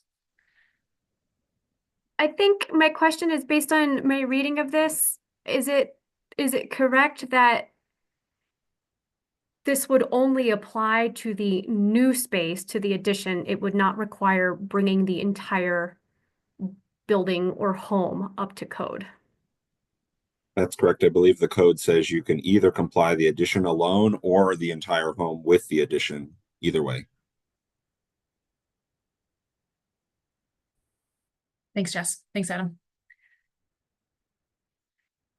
Okay. Yeah, Carolyn. Yeah, I mean, for what it's worth, we've done this kind of thing in Boulder for a decade, where we've actually required the whole home to be improved a percentage when you're doing a large addition of an addition over certain size, as well as alterations that affect the existing structure. So it's feasible. And it's the most cost-effective time to do it is when you're investing in the property. So I'd like to keep it. I appreciate the concern that it's a nuance to adding an addition that is not always well thought about. But I think we want to make sure that we're taking the opportunity to ensure that what's being added is added in the best way possible. Thanks, Carolyn. Yeah, Ron. I'll just add that because it's often not thought about, it's exactly why it's important to have it in here, is to raise it to people's awareness and take advantage of the opportunity that having construction in the house brings. We've been doing something like this for many, many years. It does take a little more attention, but it does work. Thank you, Ron. Okay, seeing no more hands, I think I will move us to our straw poll. So the question to the board is, you all want to strike section R 502.2.5? Option A is yes, option B is no, option C is abstain. So board members who are in support of striking this section, option A, please raise your hand. Okay, I have one vote for option A. Thank you. You can lower your hand. Board members in favor of option B, please raise your hand. Okay, I've got 16 votes for option B. Thank you, guys. You can lower your hands. And then board members who would like to abstain, please raise your hand. All right, and I have one abstention. Okay, so that proposal passes. And with that, Carolyn, I don't want to put pressure on you to get through this proposal very, very quickly. So happy to move this offline unless you want to try to squeeze Did you just say that proposal passes? Oh, I'm sorry. Ron, sorry. Thank you for catching me on that. That proposal does not pass. All the votes were for no. Apologies for my brain at the end of this very long meeting. But thanks for that catch, Ron. So Kim, I can make this really easy because I think we addressed this at our last meeting with somebody else's proposal. So I think this one can come off. Oh, it can come off. Okay. I believe we passed this. Oh, that's right. Yeah. And this was that proposal you were in reference to. Okay. Yep. How's that for efficiency? Woohoo. Super efficient. I love it. Thank you. Okay, so with that, Carolyn, that gets withdrawn, and we have around 5 minutes left, so I'm not going to squeeze anything else in. For the board's situational awareness, oh, Kim, did you have a question before we moved on from that? Unless we covered it previously and I've totally blanked, I did submit a proposal on the language that Andrew was proposing to strike. It was just a small revision to exception number 1. Kim, that may have gotten lost in communication. I don't remember seeing that one come through. We have several proposals that we're gonna have to take offline, so I'm happy to follow up with you offline and make sure that I have that. Okay, thanks. I'll resend it to you. Okay, I'm sorry about that. Okay, so we had 2 proposals for C503 from Carolyn and Tim that we will not get to. Carolyn, just question, is this the same withdraw from as your 502 language? The suggestion? It is, yep. Okay, amazing. So both of Carolyn's we can skip there. Well, making sure if you could double check that the previous one made it into both sections. Okay. Was it yours, Dan? It was Dan's. Yeah, and that was actually just for sunrooms and garages. It was not for additions. So I think yours is actually different than mine. Oh, thank you for that nuance. Okay. So we will keep those in, Carolyn. I think that seems like the right approach. Okay, so those 2, and then one from Tim that we won't have time to get to, and then there were 3 other proposals that got submitted late. So I'm going to skip ahead. Just so you know, there's about 5 to 6 proposals left that we did not discuss. And so Adam and I will circle up after this and figure out how we can get you all's input on those. I just want to name, because we are out of meeting time for this draft number 1 discussion. We will likely take those questions offline for you all in some sort of follow-up survey. And again, of course, this is not the end all be all of the draft. So any changes that are accepted through an offline survey can certainly be revisited in draft number 2. So with that, I'll just quickly wrap us up for the day. The next time we will see you guys won't be until May. The second draft of the code will be released on April 7th. That means our team has the next couple of weeks to write in all of these revisions. If we had a proposal that was tabled and flagged for follow-up, you will hear from Adam and I on that, so we can make sure that any outstanding pieces, we can help you guys work through any other code changes for that draft number 2. Public comment will run from April 7th through May 2nd. Note, there will not be a second live public comment meeting for draft number 2. It will only be written comments. And there will be comment forms sent out when that draft is released. So we have, the last note there is that we have 1 3-hour meeting to get through all straw polling for draft number 2. So we ask, as you guys are reading draft number 2 and reviewing, and we'll obviously send all this out via email, that you're being very thoughtful about what you want to bring forward to the board, knowing that we have very limited time. So I think that's all I wanted to share. Adam, any wrap up any other words before we wrap up today? Yeah, I think just to put a finer point on the, be very intentional about your proposals is please really think about what is a need to have versus a nice to have. I know that there are all kinds of little things in the energy code that would be nice to clean up. But there are also many things that are bigger issues that will have a huge impact that we would love to spend our 3 hours on. So I'm not trying to say that anyone should not submit a proposal that you think is important, but just please be really intentional about what is important and what is, again, in that really needs to be addressed versus would just be nice to address. So thanks, Kim. Thanks, Adam. Okay, well, with that, that 3 hours flew by. Thank you guys for being here. Thank you for your time and the great discussion today. We will be in touch via email and of course reach out if you guys have any questions or needs from our team. But otherwise, I hope you have a great rest of your week, everybody. Talk to you guys soon. Thank you. You too. Thanks, everyone. Thank you.